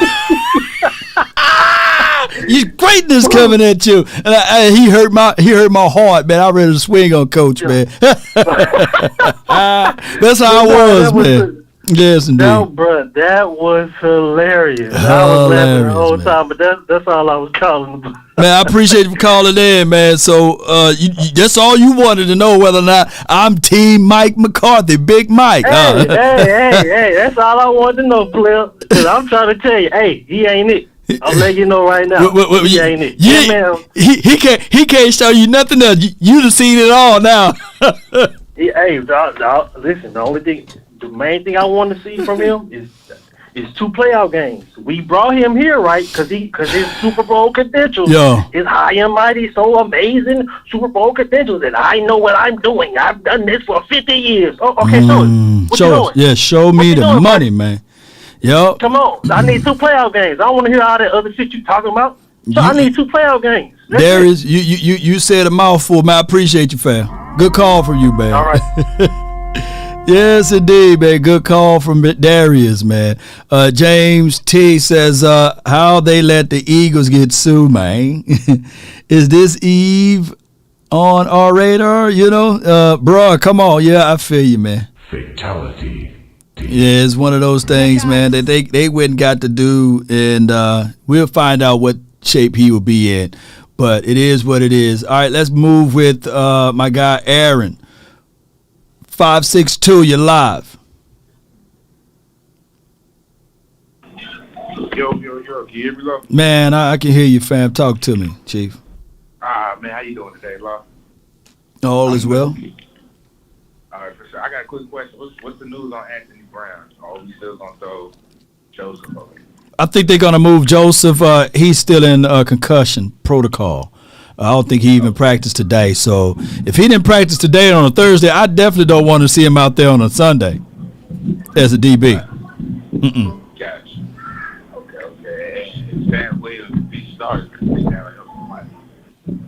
Sam D-Law, he was limited in practice today. I don't think he had a full day in practice today. Anthony Barr, he was limited, I believe. So I don't know what they're going to do with Sam Williams on the edge, though. But we'll find out. I hope he get the starting role in this. Yeah, man. Okay, so the injury to lost foot, do they move? Man, where you at? You in the wind tunnel somewhere, huh? On the golf course. Yeah, man, it's windy out here. But I appreciate you for calling in, Aaron. Thank you, man. And D-Law. Shout out to him, man.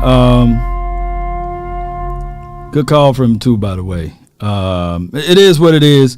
Let's do this. I got my guy, my coach from the 803. Coach Marv, you live. Hey, what's going on, Lo? How you doing, brother? All is well, Coach. Talking to you. Appreciate it. Hey, man, I just wanted to, you see my super chat, man, and I think I had to send the super chat because this is really, it's a groundswell on this. I hear we talking about, we say we want him to be a leader. If this was any other receiver that put up these numbers these last 2 games, we'll be gushing. Yeah. But for him, it's almost like that. You got to be perfect. If you ain't perfect, that's what we're going to talk about.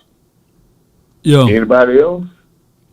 If you put up, tell me how many receivers in the league yesterday, last week, put up 150 yards and 2 tubs. Not many. Not many at all, Coach, on that. I mean, 15 targets, 11 catches. So we really saying he is if we say if he caught those 2 balls, we're talking about a mega game. But a good game is not a good enough. Not with Lamb, because what they're doing with Lamb is they're not comparing him to like any other wide. They're comparing him to like Justin, Jamar, Waddle, and Tyreek. They compared him to all of those guys. For what? For what reason? That's just how the Cowboys. That's just how this fan base is, man. This is how it is. This is what I'm trying to figure out. So if that's the case, you're going to always come up short. Exactly. Right now, to be fair to CeeDee Lamb, he's having a similar year of A.J. Brown. He's having the year. He's starting to get on the pace that you set at the beginning of the season, Lawrence. Right. That's why I don't understand why you're not really hype on this, because he's, as I told you, when Dak got into his 3rd game, got in his 4th game, and then he got some rhythm. Last 2 games, 22 targets, 16 catches, 227 yards, and 3 touchdowns. Yep. That's impressive. It is. Especially what he did last game. And then on top of that, what I'm trying to say this too, Coach Marv, is I do look at the kind of caliber of DBs he playing against. And one being Zaire Alexander, he's no one to sneeze at, ladies and gentlemen. For him to keep him in the blender and things like that, put him in the blender, was remarkable to me. Now, what I look at out of CeeDee Lamb is I just want him to excel, but I know he can be even better if he had an extra help on the opposite side. I know it. I know it. For this right here, Law, I'm telling you with this game right here. He ain't gonna do too much better. What we think gonna have 20 catches to 25 catches, 220 some yards per game. Those are not realistic numbers.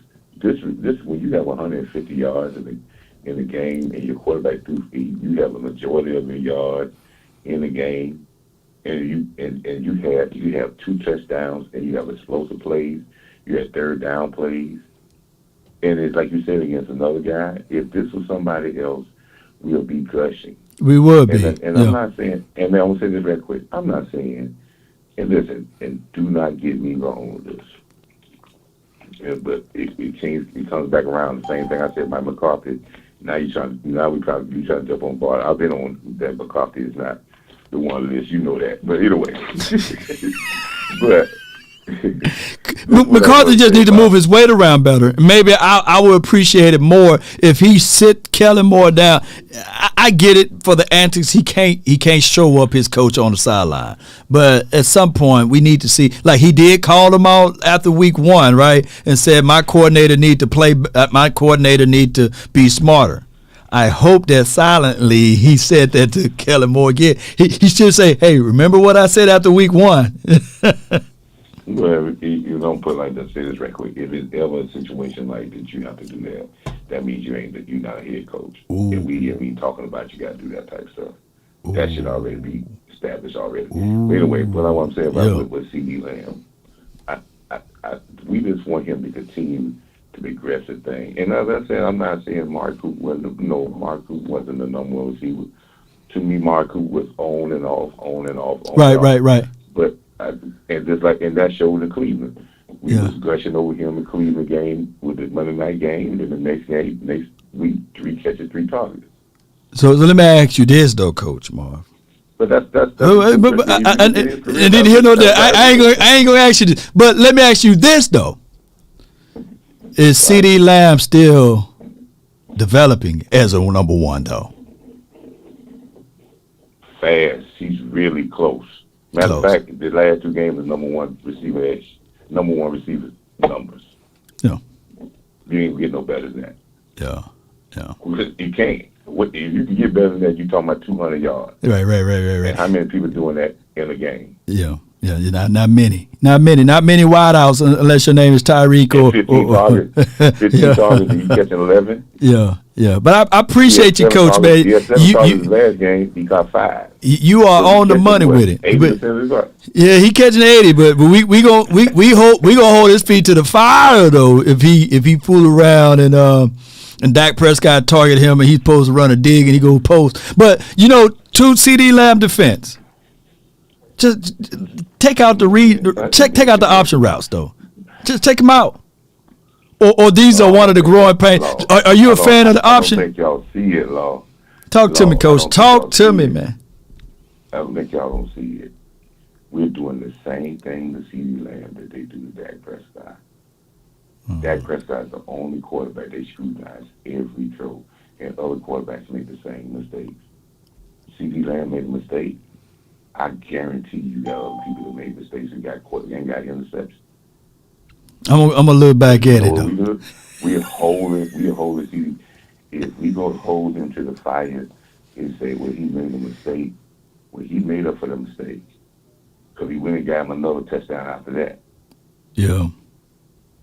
We'll see though, Coach. We'll see though. I just think that this option route thing, maybe this is a necessary evil, huh, Coach? Do you think that they're getting rid of it now, and then by the time playoff we'll be ready with it? Yeah, the option route is being used against the Cowboys since last year, and what the option routes is, that's why teams are doing a lot of disguising because that's what you combat the option routes with disguising your defense, and that's what you're seeing in your all 22, when you're seeing a lot of flipping from cover 2, cover 3, and trying to disguise and changing it as the route develops. Right. Because it's harder to read if I change the route. It's harder to change do the coverage when you get started, and we just hoping we have that malfunction there between the read. But when they let CD Lamb run routes, and they got away from option routes, and what they've been asking for is to let him be creative. He show you what he can do when he be creative. No doubt, Coach. Man, I appreciate you. That's what him and Cooper been talking about all last year. I think Cooper didn't like the option route thing. He wanted to be creative. And when you let CD Lamb be creative, he gets separation, he gets big catches, and he does his job. No doubt, Coach Marv, man. Y'all put y'all hands together for Coach Marv, man. He'll be in the chat, man. Appreciate y'all. It's Coach Marv, y'all. Coach Marv. It hit me on my way of moving on to the next caller. It hit me, Cowboy Nation. You know who used to have the option route like on butter? You know what I'm saying? Don't y'all know who had the option route on butter? and it was a Y option. It was Jason Witten. No one ran the Y option route or Y option better than him, right? He had point counterpoint where he would find a soft spot, and the dude ran by like a 5'9" 40, or 6'3" 40. But he was so crafty in his option route that it was remarkable, right? Jason Witten. What I think is what happened is that Kellen Moore, he learns to pick up plays and route concepts from the previous coaching staff. That's the tree that he fell off from, right? If I'm a betting man, I would literally say that option route or Y option route that he ran, Kellen Moore sat down in his chair, pulled out a pencil and a pad and a notebook, and he said, why not just have Jason Witten to run the Y option? I could have all of my receivers and tight ends to run an option to create multiple Jason Wittens out there on the field.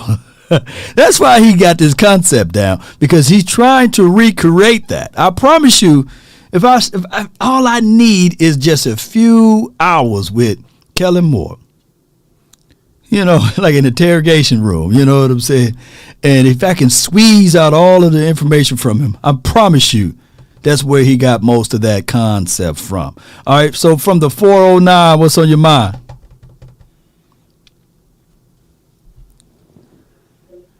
Yellow. Yeah, what's good with you, Chief? Talk to me, man.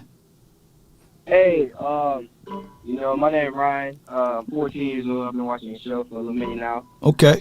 Yeah, so this is the thing what I feel Dallas needs to do. Mm-hmm. I see all these other teams signing, other people like Eagles signing, Quinn, they just signed Sue. Why don't Dallas, the front office, just make these moves and be like, we should sign him. We need to hurry up and sign OBJ. I don't know what's going on with that. Like, what you think about that with the front office? So, true story. Odell Beckham, a friend of his family, hit me up on Instagram, and he said he narrowed it down to 3 choices: Bills, Dallas, Giants, right? So I don't know, man. Those 3 teams, I don't know if family members are being open and honest, or it could be all cap, or it could be just clout chasing. So if it's down to those 3 teams, and strongly it could be for the Giants, he's been there. But there were a report out there that he wanted to play for a warm weather team. And I've been to New York. It's cold up there, man. Right. It's I don't want to even be outside when it's that cold, right? So it could be, but I think money is going to be in the situation between the two, and the Cowboys just signed Antonio Callaway. So I don't know, man. I think if I'm a betting man, it's going to be in between the Bills and the Giants. So that's where I'm looking at where he may go and land at. Okay, so yes, like I feel we could do a lot more options. We have a good defense, but right. As when we played the Packers, everybody was saying, "Oh, it's Dak." Everybody was saying Dak. He's not this good QB, but you gotta realize we was 14 points ahead of the Packers. Right, we were. And it's like everybody hate on Dak so much when it was the whole team. I feel, Dak shouldn't have thrown those 2 picks, but he came back. Yeah. At halftime, he came back and did what he had to do. Yeah. I mean, it is what it is. But I appreciate you for calling in, man. What else you got for the show for I let you roll? What I want to say is, to our run defense, we need to fix that. And I don't know what was going on that game. Like, that game was just horrible versus Packers. Yeah. Yeah, so I don't know, like, what you think we should do for our run defense? I mean, when you buy a truck, you expect that truck to do truck things, pull, right, haul stuff around. Mm-hmm. You wouldn't use your your car for that. And what the Cowboys are doing is they saying that this car it can play everywhere on the field, right? And they are using the resources that they got or the sources that they got in a wrong factor. So in order for the Cowboys to stop this run on a consistent level, they're going to have to use the personnel. They're going to have to switch up the personnel. And that's the best way I can think of it without going into too deep of the details of it. In order to stop this run, they can try to do all what they can, but if they don't change out those parts, you're using the vehicles wrong. But I appreciate you for calling in. Oh, yeah, for sure. Yes, sir. Yes, indeed. That's from the 409. 14 years of age, man. You know, I forgot how many youth I have watching this show. So I apologize if y'all hear foreign language out of my mouth, right? Trey from the 901, you're live. Hey. What's good with you, lady? What's good? Nothing to it. First off, let me just say happy birthday to me. Oh. And then now we can get on the Cowboys. But no, Okay. before we get on to the Cowboys, I need for everybody to put happy birthday for you. You know what I'm saying? Y'all put happy birthday down for Trey over there. Happy birthday to you. Woo! Happy birthday to you. Woo! It's your birthday, girl. You're supposed to be crunk. I am. I just can't get too crunk right now, but I am. I know why you spicy too. I know why you spicy too, cause you one of those what do you call them, Scorpios over there, huh? Scorpio life, baby. Scorpio life. Trust me, ain't nothing better. I tell you. Ooh, wait. But y'all, I want everybody to just breathe. Just breathe, y'all. They know we gotta go up there to Minnesota. They know this. Yeah. We whooped their tail last year with Cooper Rush. Yeah. Okay? Yeah. I know Dak ain't finna let Cooper Rush outdo him. I know this. Yeah, he did some mistakes. Everybody on the team messed up with the Packers last week. Everybody knows it. They did. But we know we got to get, even Michael Parsons came on NFL. They did a little brief talk with him. He even said it. Yeah. We got to fix it. Because if we don't, we ain't going nowhere. Uh-huh. So they know this. You feel me? Yeah. So Tank was supposed to have been hurt, but he gonna make it out on that field come Sunday because they know we need him. So only thing I'm saying to y'all, don't panic. Don't panic. Look at the Bills. Yeah. Oh, they dogs are pull Josh Allen out right now. They are? Now all of a sudden, since Philadelphia lost their first game, they ain't got a good pass rush and all this old stuff, or they running game ain't right. Uh-huh. The NFL just do that. They get into the head. You see what I'm saying? Now all of a sudden these folks ain't number then they was just the number one team just last week. So y'all need to stop y'all stuff. They do that to make the players feel lesser than what they are and get the fans all crunk up. Right. Oh, that ain't this. That ain't this. Yeah. Y'all just pay attention to Sunday. It's gonna be a total different game. I guarantee y'all that. I guarantee you. No doubt. So back up off my quarterback. Yeah. Back up off my players. Yeah. Because they gonna do what they need to do, y'all. And one more thing I got to say. How about them Cowboys, baby? Because we gonna beat them Vikings come Sunday. No doubt. I appreciate you, Trey, and enjoy your birthday. Appreciate you. Thank her so much. Y'all put your hands together for her, and shout out to everybody who's born in November. To remember, good call. All right, so what we're gonna do is The conference has been locked. I forgot to lock it up early. All right, so with that being said, I got Thomas, then I got Mike, then I got Uncle Charles. Those are the next three that's gonna jump in on the hotline from the 615. You live. What's up, Law? Nothing to it, Chief. Talk to me, Thomas. What's the girl's name? Tracy? Trey. Mm-hmm. Tracy. Happy birthday, Trey. Yo. Okay. I got a couple of things to say. Talk to me, man. Y'all, we are forgetting. We are forgetting. Don't y'all remember? Don't y'all remember earlier in our schedule?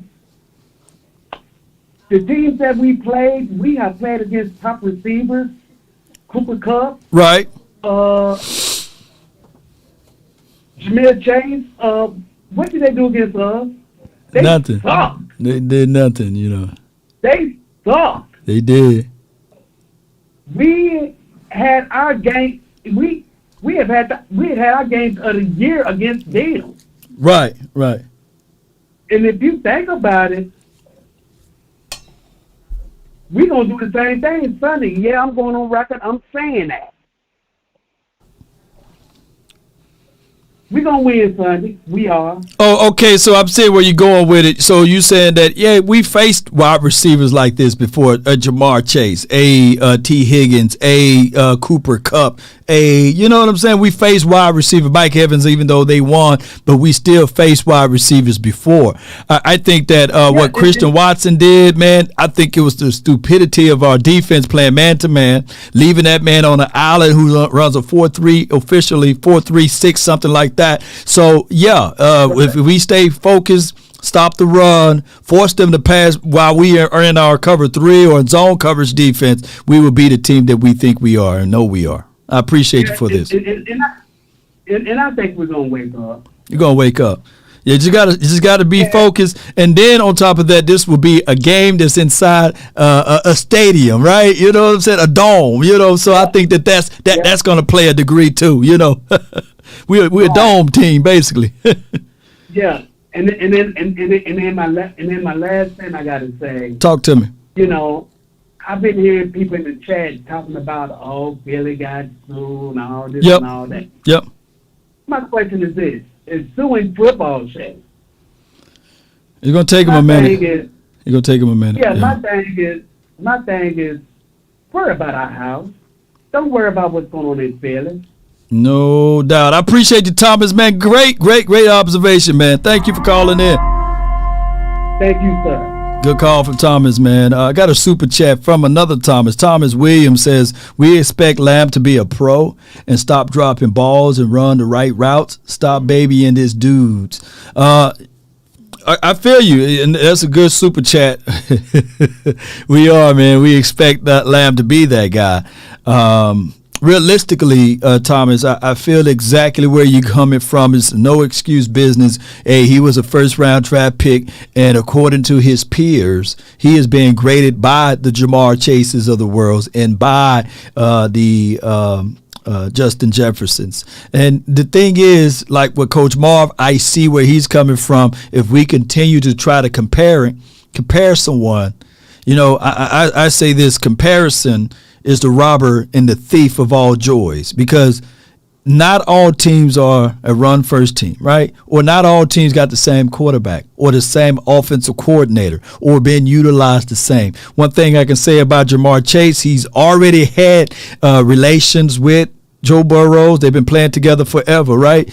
And then if you look at Justin Jefferson, it's not like he's doing this all by himself. He always had an Adam Thielen on his team. He always had a comfortable tight end, whether it had been the Rudy kid that was there, or whatever, Rudolph kid, whatever that was there. Now he's going to the Tampa Bay team, and now they inserted T.J. Hawkinson. It's crazy that since they inserted T.J., that his numbers increased even more. So I look at the complete picture that, yes, we got a wide receiver that was thrusted into the spotlight with 8-8 on his chest, and those other guys that we mentioned, nobody in their franchise come close to having a guy like the playmaker that he is thrusted into that role, who have bigger and brighter responsibilities. And I get it, right? We want more from CeeDee Lamb, but we got to sit back sometimes and understand that this is only his 3rd year and he's been treated like he's been in his 5th year. Cooper Kupp didn't show up until his 4th year in the National Football League, ladies and gentlemen. And Cooper Kupp is a dangerous wide receiver. Holly says, why do everyone or everybody act like every other quarterback is perfect? Laughing my A off, right? Geno getting all of the praises this year, and he's still playing in Dak Prescott's shadow. So I agree, Holly. Holly, you spitting over here. I should have had an umbrella, you know. I should have had an umbrella. But the reality of it is that's just how it goes with the Cowboys. We're going to always be scrutinized. We're always going to be that team that everybody is going to shoot at them, even if you Kurt Warner. I've been telling people, you go back, you watch Kurt Warner's analysis, every other quarterback that he does as far as breakdown, it's after a win for them, but he's going to break down Dak Prescott after a loss. And, you know, that's just how it goes. That's just what they say. Heavy is the crown.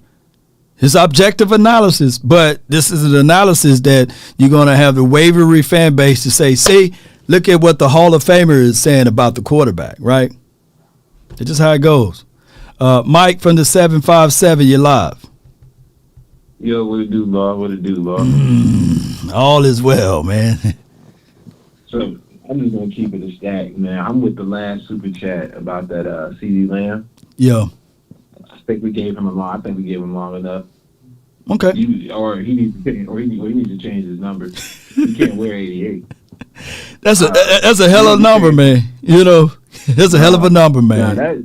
That's a heavy crown to wear because you're coming off of Dez Bryant, you're coming off of Michael Irvin, yeah. You know, Drew Pearson. You know what I'm saying? And he ain't nowhere near them. Man, it's equivalent. It's equivalent to Zeke wearing 22. Exactly. Ooh. Yeah, but Zeke could have worn 22 his first four seasons. Man, he could have had that. Man, they'd be ready to snatch. They'd be ready to come over. Just get this 22 off of you, man. Dak Prescott wearing 8 right now. Oh my God, that would be bad right now, man. It's an always chain of command. Yeah. In the league, so we could be mad at right. CD Lamb. I'm just mad. I'm personally mad at him because I feel like that's my guy, dog. I really F with CD Lamb, bro. Right. Like because his run after catch, he reminds me of a running back, and you see when he lined up at running back, right. and threw that ball to him, and he got that touchdown. Right. He just has run after catch. I like that. Like that's the toughness that we need. I'm not saying get him off the team, but he's right. not our number one. We need to go back and look for another number one. Oh my gosh, Mike! Yeah, dog. Mike! I'm over him, Law. Nobody can even convince me otherwise, bro. I've been seeing waves. Remember that Buccaneers game last year? Right. Remember this game that just passed? Well, this game, he had a decent game. Buck ran the wrong route. The Buck game last year was good for CD Lamb. He caught that touchdown in the end zone. What are you saying? What talk to me, man? Oh, he also dropped like 3-4. He dropped. Before that. I mean, come on, man. Irv wasn't catching everything. Now, a lot of times, a lot of times, man, we had 22. 22 was the savior of the 1990s. You know what I'm saying? Come on, let's just be real with it. Troy was good, but it took a complete team, man. But I get what you're saying, though. I'm telling you, I'm just like, I was really big on CD. So to see him, this is third year, dog. What I expected him to be. All right. So what? I get the kid messed up. I'm mad at him, right? But I'm not finna just throw him out there to the Sharks right now. He's still growing. That's why I'm asking. I know where Coach Marv is coming from, but you got to hear me out before I let you go. Yeah. CD will be you talking about hot and cold, right? Hot and cold from Amari Cooper. Right. If we had Amari Cooper on this team right now, the days that the days that Amari Cooper is cold, Lamb will be hot. I mean, he'd be balling right about now. So we wouldn't even be having this conversation. We'd be back to scoring 35 to 40 a game. The days that Amari Cooper, look, we shot ourselves in the foot, and we were trying to patch it up and say, hey, we didn't shoot ourselves. We okay with James Washington. We okay with Michael Gallup coming off of the ACL surgery and all of those things. Right now, if we had Amari Cooper, man, this thing would be sold. It'd be a layup. Right. Exactly, man. So leave the young man alone, man. Look. Let's have this debate after the season, okay, Mike? After the season, okay. Let's give this man 9 more games, man, and we'll have this debate. It should be more than it should be like we should be going through the playoffs at this point with our team. Like, you know what I'm saying? Like, we got that much experience. Like, I think our guys are at that point where first round bye won't kill us if we get it. I know. I don't want that first round though. I'm still in the murky waters with it. But I appreciate you, Mike. Thank you for calling in, man. Let me get these callers off, man. All right, Yes, indeed, man. But y'all get what I'm saying, man. Let's not throw the baby out with the bathwater, man. Come on, man. I see it. I understand. Like, that's why I didn't push back on my guys on the final word when he was talking about, like, the guy, Michael Gallup, was jogging his route. Sure, he hurt his leg in that game, right? This dude was thinking, like, man, is it still attached? I ain't going to push off like I used to. But, baby, if we had depth, shoot, Gallup would have been like, pat his helmet, and would have set out the rest of the game. It's cold out there, man. So I do know let's say if the Cowboys were better prepared and we had DK Metcalf in that game, don't y'all know how crazy that would have been? CD on one side, DK on the other side. Come on, man. Or DJ Moore and CD on the other side. I know this is not Madden, but this is where the NFL wants us to go. Nobody is in fear of Noah Brown. They are laughing at us talking about when we get James Washington back. They're laughing at us about that. DBs ain't worried about that. And they was looking at it like, Gallup, yeah, you burned us on a few because you caught us slipping, But they ain't really worried about Gallup like that. Just to be fair with y'all, But if you bring in a legitimate, another wide receiver, they're going to start rolling some of their coverages Lamb way. And on top of that, it's going to help. It's just going to overall help this team out, man.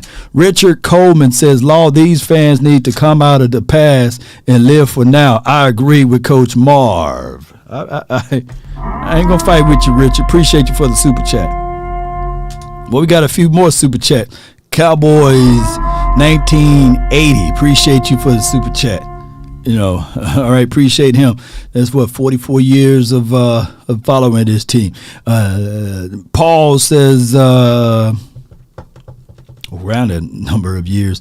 Paul with the $5 super chat says, Law, do you think if CD had a better number 2, like Amari had with him, his number would be even better? That's the elephant in the room. Fam, you don't even have to preach that to me because I know it. I know for sure that, Noah Brown, I'm not asking to be Madden like John Madden over here. Noah Brown, yes, he's a solid guy for whatever he do. My guy, Michael Gallup, he's solid. Those guys are solid, but CD would be better. He would just flat out be better if we had other guys out there to help. If that's not the case in the scenario, then last year the Rams didn't need Odell Beckham, right? They didn't need to go scout and look and shake the tree and see what else wide receiver they need. If that's not the case in other scenario, the Eagles, shout out to the Eagles. They didn't need an A.J. Brown, right? They could have just ran out with Dante, and kept Jalen, what's that kid name from TCU? They could have kept him, But you try to get your team better, regardless of the situation. You want to put that on the opposing teams. All right, we got Jalen Rager is his name. Yeah. Uncle Charles, what's good with you? Man, what's happening? What's up, Law? What's good with you? Man, yeah, man, it's a blessing to hear from you, man. Appreciate Many blessings to you. And let me just say this. I'm going to say it, and you better listen to me very good, Cowboy fans. I got on Skywalker show this morning, and that's serious hours right there. Yeah. Let me tell you something. Coach McCarthy, please listen to me. Now, I'm pretty sure that this probably get back to him. Please listen to me. Wade Phillips and Jason Garrett systematically sabotaged, connived, did everything and got Wade Phillips fired. And when he got fired, his ass went on the ground. He was in the air.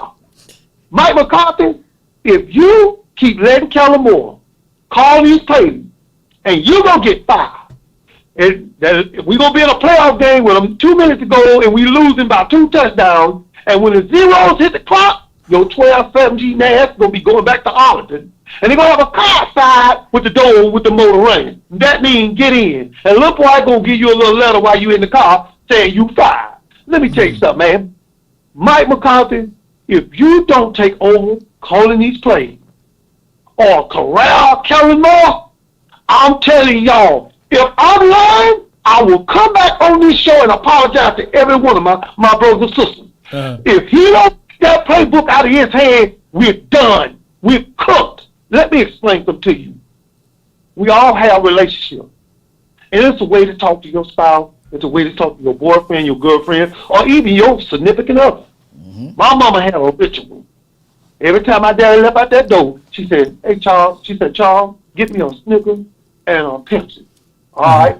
Monday, Charles, get me a Snickers and a Pepsi. Tuesday, same thing Wednesday, Thursday. And at some point, my daddy got tired of getting the Snickers and Pepsi.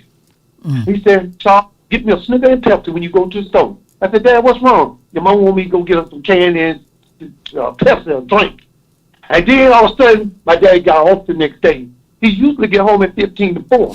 But this time, he can get there at 6:15. And he had 3 bags of groceries in the back of his truck. I said, man, we finna get the grub on. I said, Dad, you want us to get the bags? He said, no. And he went in the kitchen, set the bags on the table. My mama came out the room. She said, oh, I'm so glad you got something for us to eat. And she looked in the bag. It was 75 Snickers and damn near 100 Pepsi. And then my mama got mad. Wait a minute. You mean to tell me you done been running my ass around here like Usain Bolt, give you a Pepsi and Snickers, and now that I don't got you more than they can make, you mad? Guess what? You ain't gonna ask for no damn more. I can tell you that. Mike McCarthy, you're dealing with a rat. I'm telling you, rats hang with rats. They don't hang with any other animal. If you see a rat with another animal, he's taking his damn food. Do you understand what I'm telling you? In closing, I just a big old gopher rat run across the parking lot at Walmart. Onions dragging the ground, just dragging. And he had a loaf of bread in his hand and a block of cheese. Damn that rat. Where he get that damn bread and that cheese at?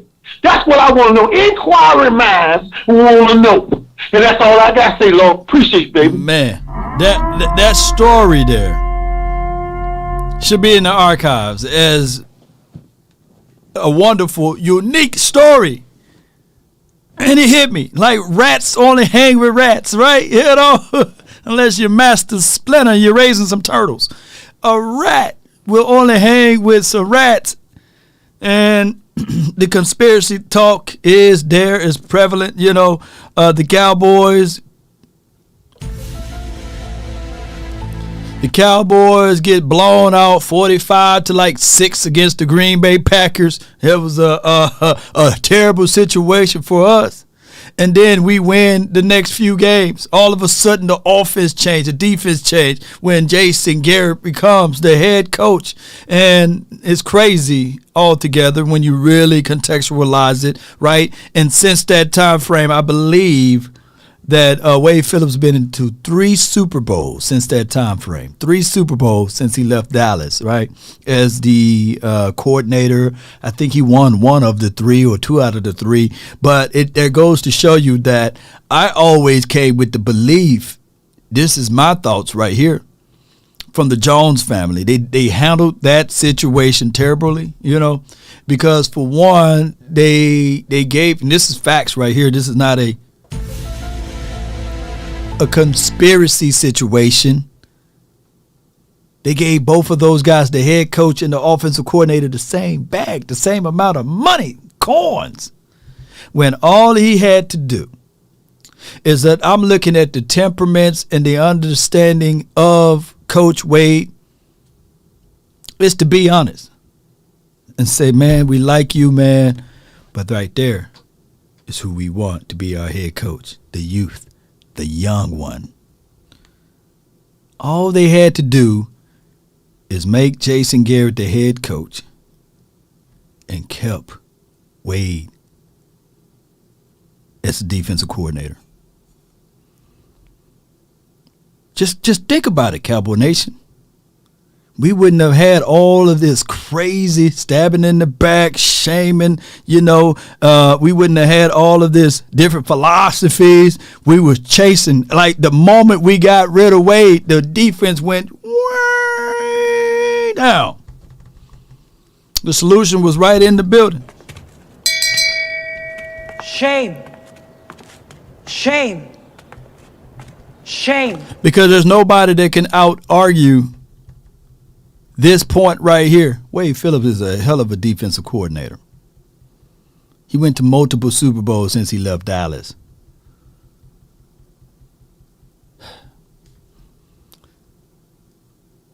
Next we got Brandon, MJ, and then from the Houston area, from the 832. But from the 815, you're live, Brandon. Yeah, what's up, man? Nothing to it, Chief. Talk to me, man. What's on your heart? Look, well, I want to quickly get this out about CD because I don't want to spend too much time on him. Before the draft, CD Lamb was thought of head and shoulders above Justin Jefferson. Head and shoulders above Justin Jefferson. Yeah. Would you say Justin Jefferson is head and shoulders above better than CD Lamb right now? Why you doing this to me, man? Come on, man. Look, you ain't got to answer questions. I know most of the people that watch this show gonna be like, "Oh, yeah, you a hater." No, that's just a fact. The law just basically told you what I said was true. But I'll move on. Yeah, move on. But here's the thing, because I'm gonna say it. I'm gonna whip it out right now. Go ahead. Justin Jefferson playing against Dallas, he hasn't been heads and shoulders above CeeDee Lamb when they had the head-to-head matchup. You know, I seen CeeDee Lamb with Andy Dalton. Cooper Rush had a better game than what we seen out of Justin Jefferson with his number one quarterback, by the way. Hey, that's a fact. But you wouldn't. If player for player, if Ollie was player for player, they was like, Dallas, would you take Justin Jefferson off our hands? Law gonna say what? You testing my fandom, man. Come on, man. It ain't right, man. You ain't right, bro. Look, because I'm finna use what you said. Pressure is a mother sucker, man. Pressure is a mother sucker. In the last two games against the Vikings, CeeDee Lamb was better, and then you was like with Cooper Rush and Andy Dalton. That gives me the Dak Prescott. Ooh, oh boy, you mean with it. Oh, I know where you going. Ooh, Brandon, I know where you going there. I know where you going. Go ahead with it. Ooh. Look, 24-40, 60%, 325, 2 touchdowns, an interception, a game-winning drive. Back-to-back years, 2 backup quarterbacks has beat Minnesota. I don't want to hear none of this. Oh, it was this, it was that, it was this, it was that. You just heard what I just said about what happened the last 2 years. I know. I need Dak to smell the roses, bro. It's a formula. Run the ball. Dak loves to change plays. I don't want to hear, can Dak change the play? Dak audibles all the time. Dak can audible into a run play if he wants to. Miss me with Dak can't change plays. Dak changes plays all the time. Or he makes checks all the time. Right, he do. Let's run the ball. Let's please stick to the run. The run should be 1-2 throw. If I got 3 questions, 2 of them need to be running. So let's do this. I like that saying, though. Yeah.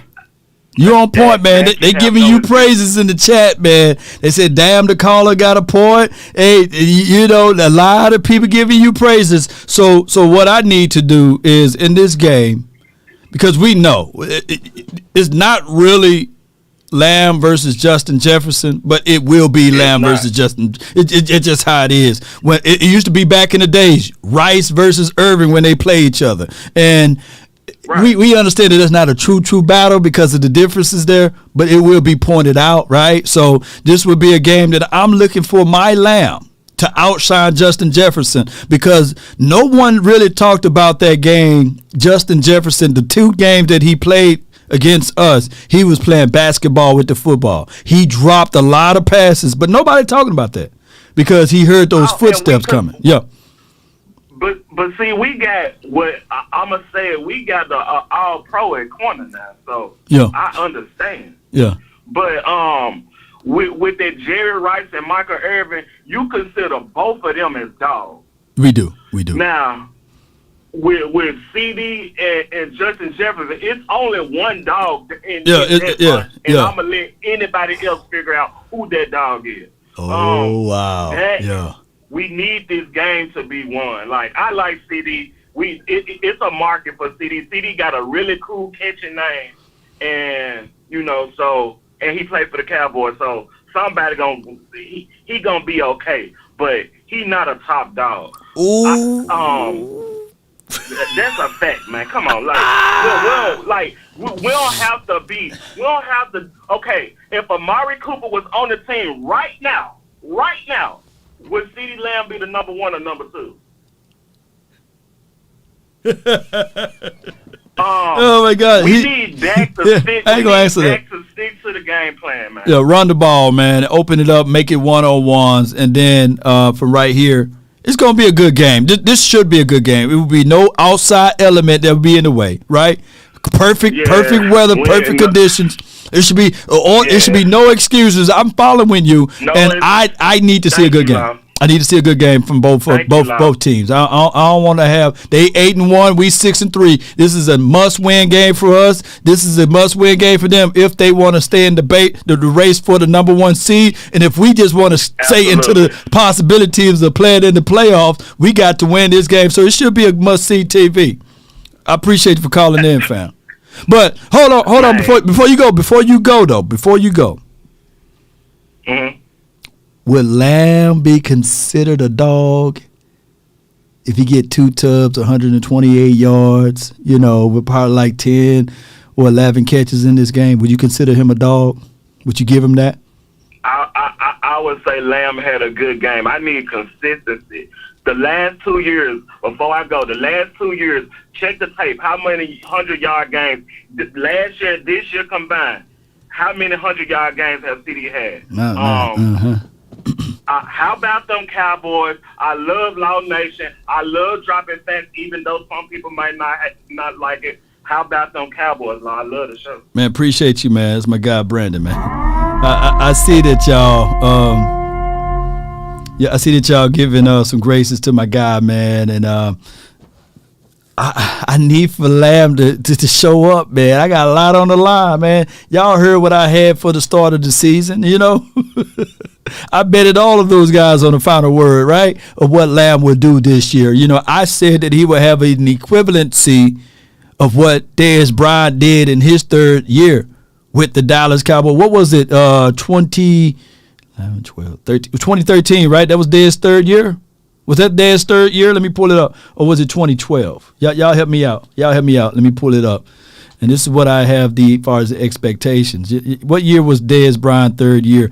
Brandon is a Dak hater, and he moves the goalposts from every game. Dak got the bag and will get another one with Dallas or another team. This is from my guy, RC, Richard Coleman. Appreciate you, man. I feel you, man. I feel you. 2012. What was his 3rd season? 2012 was his 3rd season? Let's pull it up. Y'all bear with me. I feel what you're saying, Coleman. Oh, I feel what you're saying, man. But he holds Dak Prescott to the highest standard, which I can't go back and forth with him on that. I'm just going to say that, it is what it is. So Dez Bryant, let's go to 2012. If that is his 3rd season. I thought it was 13, but okay. This is what I wanted out of Lamb. 137 targets, 97 receptions, 1,382 yards, 12 touchdowns. Let me see how many drops he had. He had 11 drops so far, but passer rating when targeted was 123, right? Out of 137. That's a lot of drops, though. I don't think that Lamb got 11 drops or will have 11 drops, but if I can get this version, I wanted this version. If this is the 3rd year, let me see where Lamb is at. Y'all bear with me, man. Y'all bear with me so far with Lamb. And bam. Let me put in Lamb. CD Lamb. Let's go. Y'all okay? I know I've been live for a long time. So far he got 83 targets, 53, 706 yards. So I can see him getting 1,300 yards, y'all. 5 tubs. He just need to get 6 more touchdowns or 7 more touchdowns to knock off that record, really. And so how many drops he have? He had 4 drops. He's a long way from 11 drops, by the way. 95.8 passer rating when target. That can increase. That can increase. You know, so it's not that far off from what Dez did, you know, his 3rd season. Let's go. Let's go, baby. Let's go. You know, with the backup quarterback, we ain't going to talk about the starter versus backup quarterback, but we going to get this thing going. My brother from another mother from the 206, MJ, you live. What up, Law? How you doing, brother? Man, I'm well, man. I'm well over here, man. Talk to me, man. All I want to say, too, for all you people, your birthday is every day because you woke up. Remember that. Mm-hmm. Oh, you talking about for Trey, her birthday every day? Your birthday is every day. Everybody on here. Every day. Every time you wake up, that's your birthday. Yeah. Get all that stupid birthday stuff. Okay, I feel you. I already know where you're coming from. You know, you talking about some birthdays, low vibrational stuff, high vibrational. We ain't gonna get into the soul of your thing, but I feel you though. What you got? What you got, fam? Now, when I got now we got 3 things. Me and you already talked about it. The key to the Cowboys, to all the Cowboy fans. He said it. He's been saying it all year. Yeah. Kellen Moore, Dak Prescott, and the coach. Yeah. If them 3 at least give us 80%, we got a chance to make it to the Super Bowl. Them 3. The coach got to do his job and stay on Kellen Moore and keep Dak Prescott at 30 to 32 throwing. We don't want to see Dak throwing for him. Because if you took them runs, right. Show you in the 4th quarter, if we would have ran the ball, when we was down there when we got that turnover, probably would have been 10-0 or 14-0. Changed the whole game. Because I know Aaron Rodgers would have started throwing. Then you could have played the zone. And then that was bad on number 3 because I played corner. And like I said, if you run a 4-3 and I run a 4-3, you only need to get a step on me and you got me because we run the same speed. He knew that. He run a 4-3. That kid run a 4-3. So I used to look in the back of the field. It was funny in high school. My friend, he was fast as hell. He made it to the NFL too, to the Cardinals. Right. And I seen him, and I had to cover him long. And I looked in the backfield. I seen the quarterback. And I said, "Oh shit, they finna throw a bomb." I was bumping the runner, and then I got off on 5 yards. And they threw a bomb, and I was the receiver. That quarterback was pissed because that's number 3 fault. He know Aaron Rodgers looked over there and said, "Oh, okay, my bum his butt." Then he bumped him. Yeah. So that's what his fault. And then all the fans, and I'm tired of them. They keep trying to put Joseph. Joseph only gave up 1 play. That was the back shoulder fade. Yeah, it was nice one too. Yeah, back shoulder. Yeah, it was nice. He came and it was man to man, like me and you said a lot. If you get a ball, I guarantee you, if that ball would have played like 10 games, Joseph would probably be a top corner. We don't get the reps. You cannot play that man and don't give him the reps. He got to go through it, man. He got to go through some growing pains and everything, too. Yeah, you got to get him out there on the field. Yup. Yeah, and we got to get 33 out there. You got to get 14 out there. We got the dogs. And stop doing them loop plays, Dan Quinn. You are killing me. You didn't do that in Seattle. You had your 2 defensive tackle rush the field. That's why running game is horrible. You got out of defensive tackle, 330 pounds, doing a loop, and then you think that, man, they going to. They had Cliff Averill, Big Maybank, and Bennett. So they utilized. They had a youthful Bobby Wagner, and and then they had Malcolm Smith. So I think that we may have higher talent, like top talent, like Parsons. He's getting too cute, man. But I'll be foolish to compare a youthful Bobby Wags to an LVE, right? Come on, man. Or Malcolm Smith or the other kid. The name to me. Yeah, just different personnel, man. But if I'm the Cowboys, if I'm Dan Quinn, he said earlier this week or last week that he don't see himself coaching for another team, that he want to be a DC coordinator for the Cowboys for a long time. I would really say to him, focus in on just utilizing Parsons right.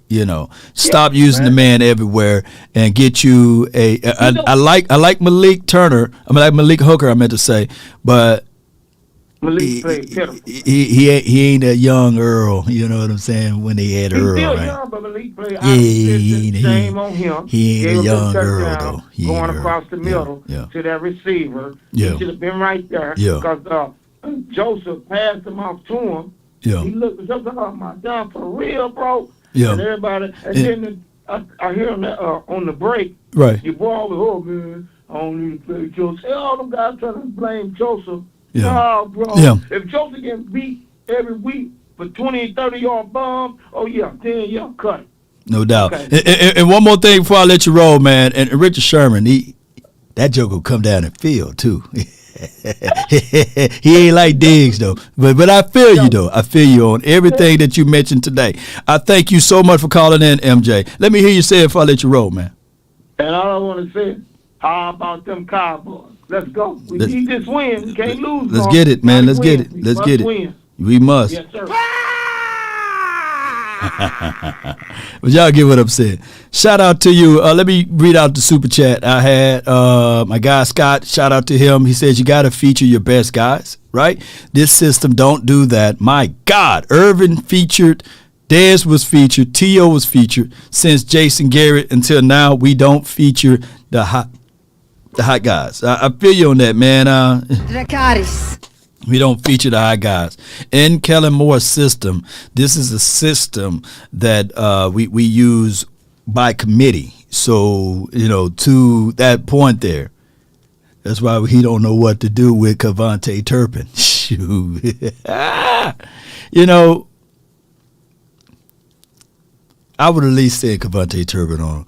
He got 4 quarters. I was saying there should be 4 routes ran by Cavante Turpin in the game. And there should be all 4 non-routes just to let people know. Even send him on a skinny post one time. Just send this man down the field on a vert just to let people know that this dude got the speed, and you got to pay attention to number 9 when he's out there on the field, even if it is gimmicky. Verdi Hinton, appreciate you for the Dracarys. Thank you for that support there. All right. Best dating services out here. Want you lean forward just a little bit? Right there. Bam. Get them up out of here. Here we go. Get them up out of here. And they everywhere, man. Appreciate everybody for tuning in. All right, so we got from the 832, then we have the 904, then my guy Blue Chew, he'll close it out. But from the 832, you're live. What's up, Lord? Nothing to it, Chief. Talk to me, man. You down there in Houston, right? I don't want to. Yeah, I'm down here. I don't want to have to beat up on Lamb, man. I know he didn't get beat up already, but I'm gonna have to. Beat up on him. 3 years in, I need to see way more consistency. Like I'm looking at players like Chris Olave. That's rookie year is similar to his third year when it comes to yards. Then he let a rookie in Green Bay outplay him this past Sunday. Because look, I love points over yards. Right. He had more yards, but the rookie had more points. And he just gotta. Y'all right about it. They need to take the option out. That option route thing ain't working for him. Yeah. Because that get him and Dak in a lot of trouble. Because Dak is trusting him to be somewhere, and he ain't there most of the time. Yeah. I feel you with that. You go ahead. Are they running option routes with Chris Olave down there in Saints land? I get that, but he a rookie though. Yeah, true that. What's Chris Olave? Let me pull up Chris Olave's stuff, man, while you talking. Go ahead. Then that Kellen Moore, man, he just, like everybody been saying, like Mike McCarthy needs to, when we get a lead in 4th quarter, he just needs to sit down and take notes. We should have ran 90% of that 4th quarter. Mm-hmm. If we just had to, like maybe a third and fourth throw and get the first down, keep the drive going. That's all we should have did. We would have won that game easy. And going back to the CD Lamb, like I love him, but he's not representing that 88, man. He's not representing well at all. Yeah. But what if I told you that there's like in the first 3 seasons, and I know this probably be putting lipstick on the pig, that his numbers are better than any 88 in his first 3 seasons? Or what, yards? Yards, tubs, all of that. You got a long pause, man. What's going on? You all right? That would be, but that would all. I would contribute that to the offense that we played back in the 90s. Well, we was a run first. We run first offense, and then we wasn't as pass happy. But I get what you say as far as what he's embodying. Far as what Dez Bryant did and what Irv did. Of course, we're looking at total bodies of work, but this is my guy Lamb. He got to finish out this season before we can really say what he's worthy or not worthy of, right? Because just think about it. Chris Olave. Now I can't use Chris Olave as that, but I ain't going to do it because I ain't going to say that. It's hard to play CD Lamb numbers up. When he was his rookie year, he had like 5 quarterbacks throwing him the ball, and then his second year, we know what happened out of that. He kind of shot rocket into a good situation, and then the part of this season, he was utilized as a guy that it took him a few games because he had 5 games with the backup quarterback. That's me, making excuses for the man, right? Yeah. Yeah, it's me making excuses for him. So I just have to wait, man. Let's just wait this thing out. I'm with the belief that you just got to put some more and more help the man out, man. Just help the man out. Put more weapons around him. Because Adam Thielen is no chopped liver, right?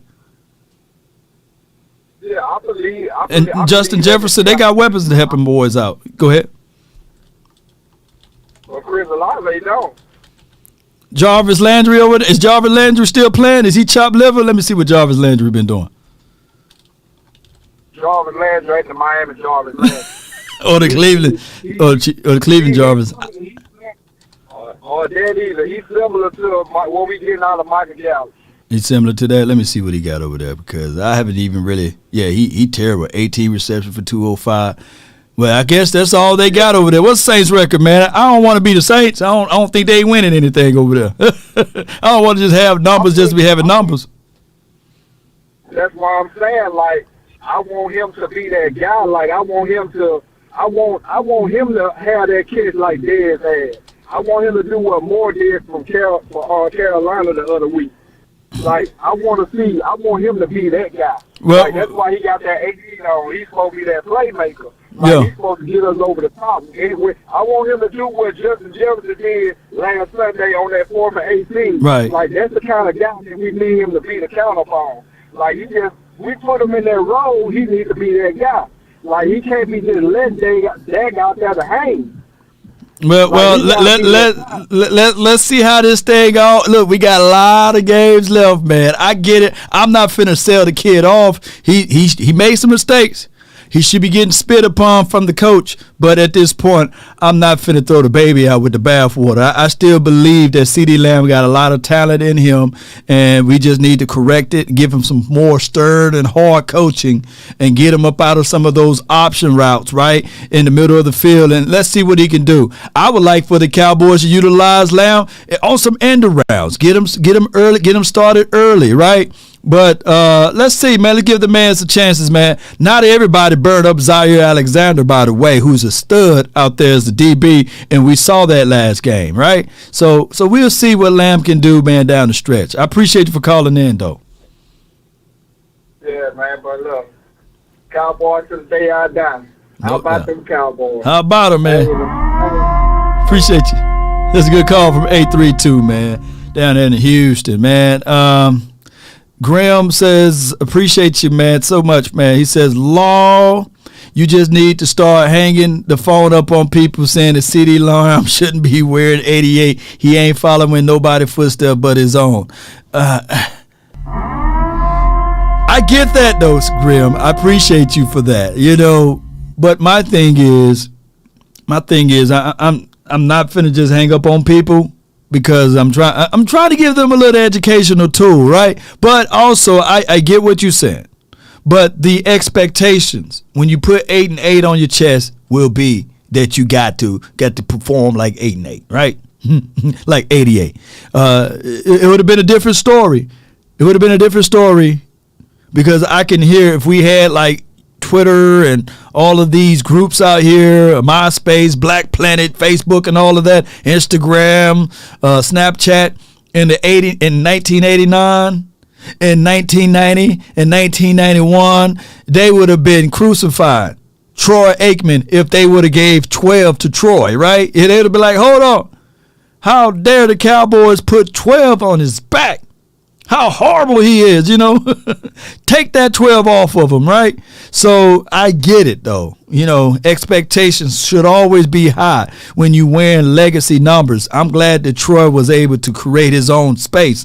But I promise you guys, if Troy would have wore 12 the first 3 years, y'all would have been saying, hey, man, come on, what the Cowboys doing? Now, come on, So it is what it is. Let these kids grow into their own, right?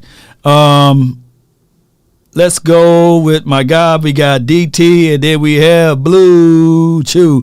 For the 904, you're live, DT. Talk to me, man.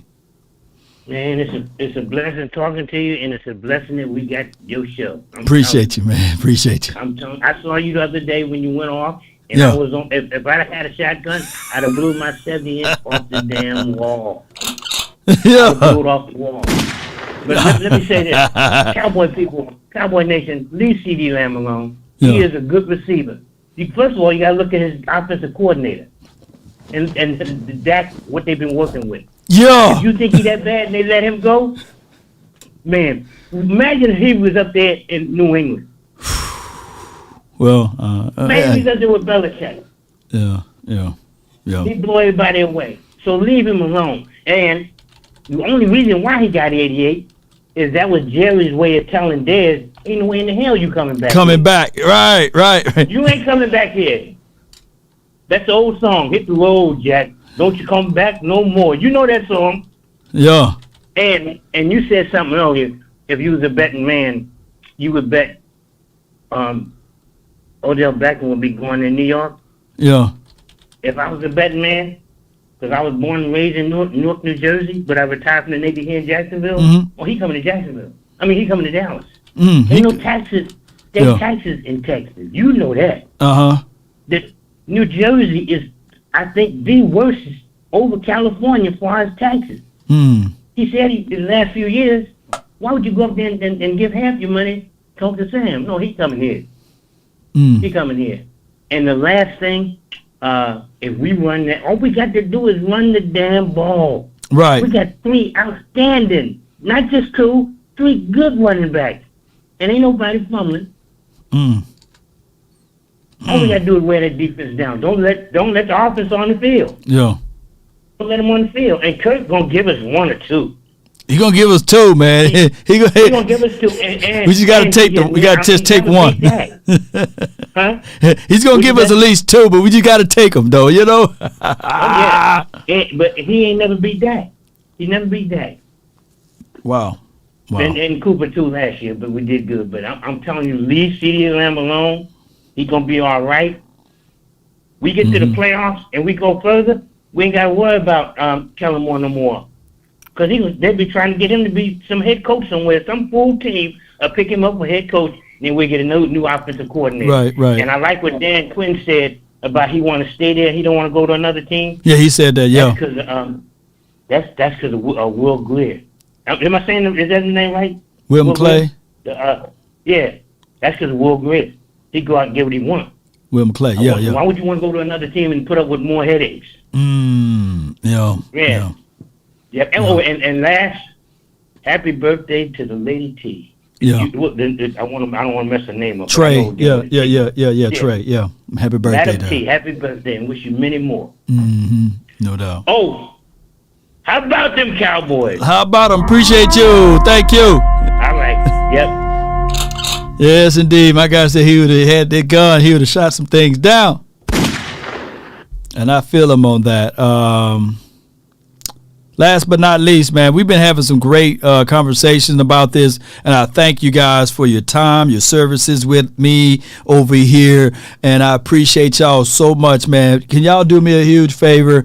Can we at least get to 400 likes or such? You know, I look back at majority of my channels, and we just need to hit that like button. And I get it, you know, you guys, we're sitting back, we're chilling, we're having a good time, but please help the nation out. Let's get those likes up. Let's get me to 90K over here. I appreciate y'all so much, and let's continue to grind to shine, baby, because I'm paying you with time, baby. I am, and I thank y'all so much. But I got my guy David from the Blue Chuve 336. You in the mix? Talk to me, man. My man, what's going on? Hey, man, we appreciate you, man. Thank you for everything that you do, man, and all the great content that you put out, man, and your time that you invest. Appreciate that, man. Thank you, man. But, hey, Cowboy Nation, I want y'all to know we are not getting OBJ. We are not getting him, and the reason why, when Michael Gallup got hurt Sunday, and when Stephen Jones and Jerry Jones saw that man get hurt, they're not gonna get nobody else with that ACL. Yeah. Nobody else with that ACL. When they saw that, that's why they got that receiver this past week. Once they seen that, they said we're not going that route. We ain't gonna have two hurt ACL guys on the team. The ACL boys, man. Antonio Callaway, I know he's not a household name. I know he had his demons, but for right now, you picked him up, and his only problems was he had the David Irving problems. Smoke weed every day. But now you can roll them tight as you want, man. You can have the Chinaman eyes over here, man. No offense to the Asian community, but you can have the tight eyes over here. You can smoke as many trees as you want, you know. So that's just how it goes, man. Let him get out there. He might smell like a few. Man, that guy's strong over here. That music is loud out there, man. Let that man catch the route, you know. Right. But we ain't getting OBJ. Once they seen that happen, they already knew we're not going that route. Yes, and another thing on the option route, man, it's hard running the option route. Yeah. If you running full speed, you think about it, you running full speed down the field, you got to recognize if it's a two high safety, one high safety, one high safety, whatever case, you got to recognize that in a split second. You and the quarterback. Yeah. It's gonna be too hard to recognize that, man. Ain't no way. So he need to get rid of that option route. That's why my man's not on the field now. The rookie, Jalen Tobin, it messed that brother up like Dennis Houston was the book guy, right? He was the guy that's the nerd, right? The undrafted guy. Dak trusted him to be where he's supposed to be at. Dak trusted him. He knew. That's why Dak said that guy always know where to be at. That's why I like him on the field. Yeah. So that's why Dennis Houston was out there. He probably whooped Jalen Tolbert in that playbook that they sent over there on that PDF file. They're like, hey, Dennis done playbook already. What school did Tolbert come from? Man, South Alabama, you know. They weren't doing the option routes down there. They weren't doing that. Yeah, they probably did. Doing that. You know what I'm saying? And then, you know, when you're a star player with them small schools, I ain't trying to talk about the man book sense, but he probably was like, man, he was getting treated royalty over there, you know? You got to be fast. You got to be quick. You got to know all that terminology and know how to pick that stuff up just like that. Yeah, that's why that man ain't on the field right now. That's why he ain't on the field. Yeah, so we'll find out, man. Look, we'll find out, but you know, just run the doggone ball, Kelly. Just run the ball. Yeah. Look, when we had Malik Davis in that fourth quarter or third quarter, I think it was fourth quarter, and he made that one good long run. Yeah. He should have came back and ran the ball again. He threw the ball. Yeah. I mean, I tell people all the time, man, you're going to do what you're comfortable doing, right? You're going to do what you do, right? You know, and he comfortable slinging that ball around, right? That's just what he is. Right. Kellen Moore grew up in a system where he's a quarterback. You know, his father was a quarterback coach. He became a coach. You know, he was a quarterback here. You know, so and he became the quarterback coach, and then he became the offensive coordinator. So when you're in trouble, you do what you do, right? We are expecting the elephant to eat meat. The elephant don't eat meat. You know, we revert back when we get in trouble. That's what we do. We revert back what we familiar with. Right. Exactly. This is what it is, man. Hey, man, I appreciate you for calling in. I thank you for your love and adulations for this channel and for the nation. I appreciate you, fam. Salute, Long Nation. Hey, how about the Cowboys? Hey, look here. Cowboys need to win. My birthday is on Monday, so they need to win. Man, all of these Scorpios, man, shoot, that means y'all parents, man, y'all parents getting busy in February, right? All these Scorpios right here. Oh, that Bluetooth. That Bluetooth nation, baby. Appreciate you, man. Yes, sir. Yes, sir, man. Come on, man. All of these Scorpios in the house, man. Will they run the world around here? Come on, man. Aquarius season coming around the corner. Yes, indeed, man. David Lawrence credentials. Lamb is 8th in yards, right? Yeah, that's pretty good. And you need to get Gallup involved more. I think law of diminishing rates of return. ACL boys, man. Dre Maddox says he's going to be doing push-ups. All right, man. Let's go, Cowboy Nation. I appreciate all of y'all for tuning in. We're going to close out the phone lines. But goodbye. Marathon show, man. How long I've been live, man. I thank y'all so much for having fun with me today. And then tomorrow we would do the call in with score predictions and your predictions of the game. And there will be an article out with my guy. He writes phenomenal articles. If you would check the article out, it will be on Facebook as well as my YouTube communities tab. Check that out. Shout out to the Patreon and beyond for early content. Normally my content is released early as far as uploads on Patreon, and then it's uploaded throughout the day on my other channels. I appreciate y'all so much for helping me grow there. Thank those who helped me grow on the Apple Podcast and Spotify. Appreciate them. Appreciate all of the sponsors, man, for those podcast episodes and things like that. I thank y'all so much for being part of these type of shows, these marathon type of shows, and it's all possible because you guys believe it in me, right? I thank that so much. And shout out to those who stick with me from the good, the bad, and the ugly, and thank those who reached out to me on my traveling graces. And Cowboy Nation, as we continue to find ways to lift up the stone to see what's under there, I get it, right? Tack McKinley, I said that it's better to have an opportunity, prepare for it, than not to have one. So hopefully this guy will be prepared for the opportunity, as well as Antonio Callaway. They are at the bottom of the grounds as it relates to this depth chart. So those boys better continue to find ways to claw back into the NFL race. Shout out to all of the other teams, right? It's a battle, right? We send a playoff picture if the season ends today. This is what we be looking at. Cowboys, we're still in the thick of it, but we can't get comfortable now. Mike McCarthy, I need to see a great game, not a good game or a bad game, coached up from you. Right? Defense, everyone have a reason, but results are what matter. And we need to see some results. I'm tired of hearing players saying that we playing with anger. We playing with frustration. The embarrassment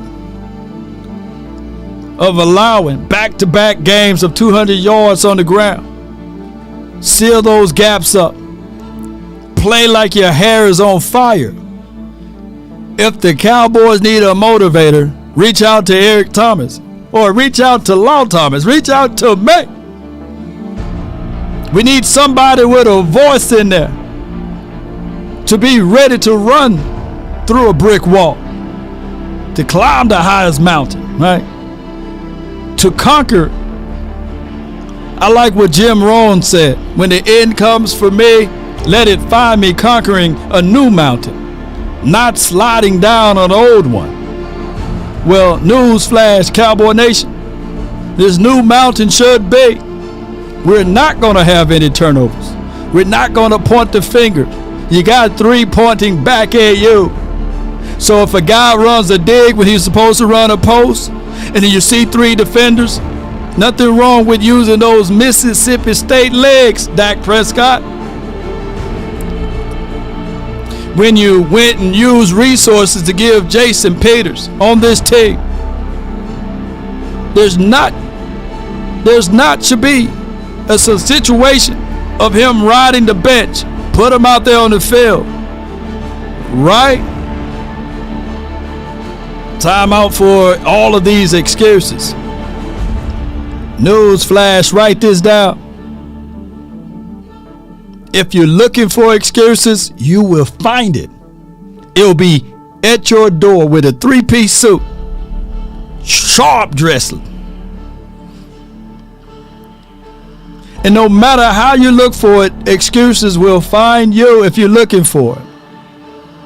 You got the philosophy and the formula. Run the ball, Cowboy Nation. You're dope. If there's one thing a man should always do, is mainly to himself be true. Never allow a man to change your point of view unless what he brings makes sense to you. Never judge a man by sight alone, nor by the height he has grown. And when speaking, keep it at a moderate tone, because raised voices turns hearts into stone. You see, in the beginning, it was how about them Cowboys, Mike McCarthy? The morals of life: live, love, and respect for another. Then there are those who would try to be smart. They would take a decent man to alter his heart, to seek to rip him apart. Those men no man should call a friend, because they bend lies around the truth to meet their end. That's been my time, Cowboy Nation. I really thank you for yours. And remember, you're listening to nothing but the best. Go Cowboys. Roll credits are brought to you by my guy 100 Grant. Look at the graphics and the illustration that the man generated for me. Appreciate him. Let's go Cowboy Nation.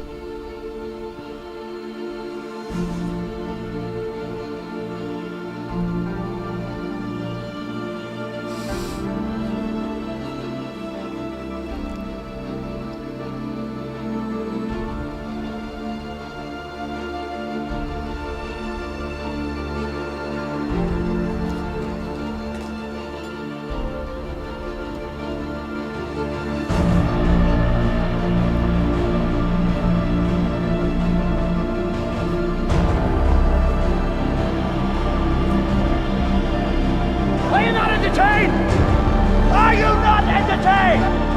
This is Sparta! Spartan! What is your profession?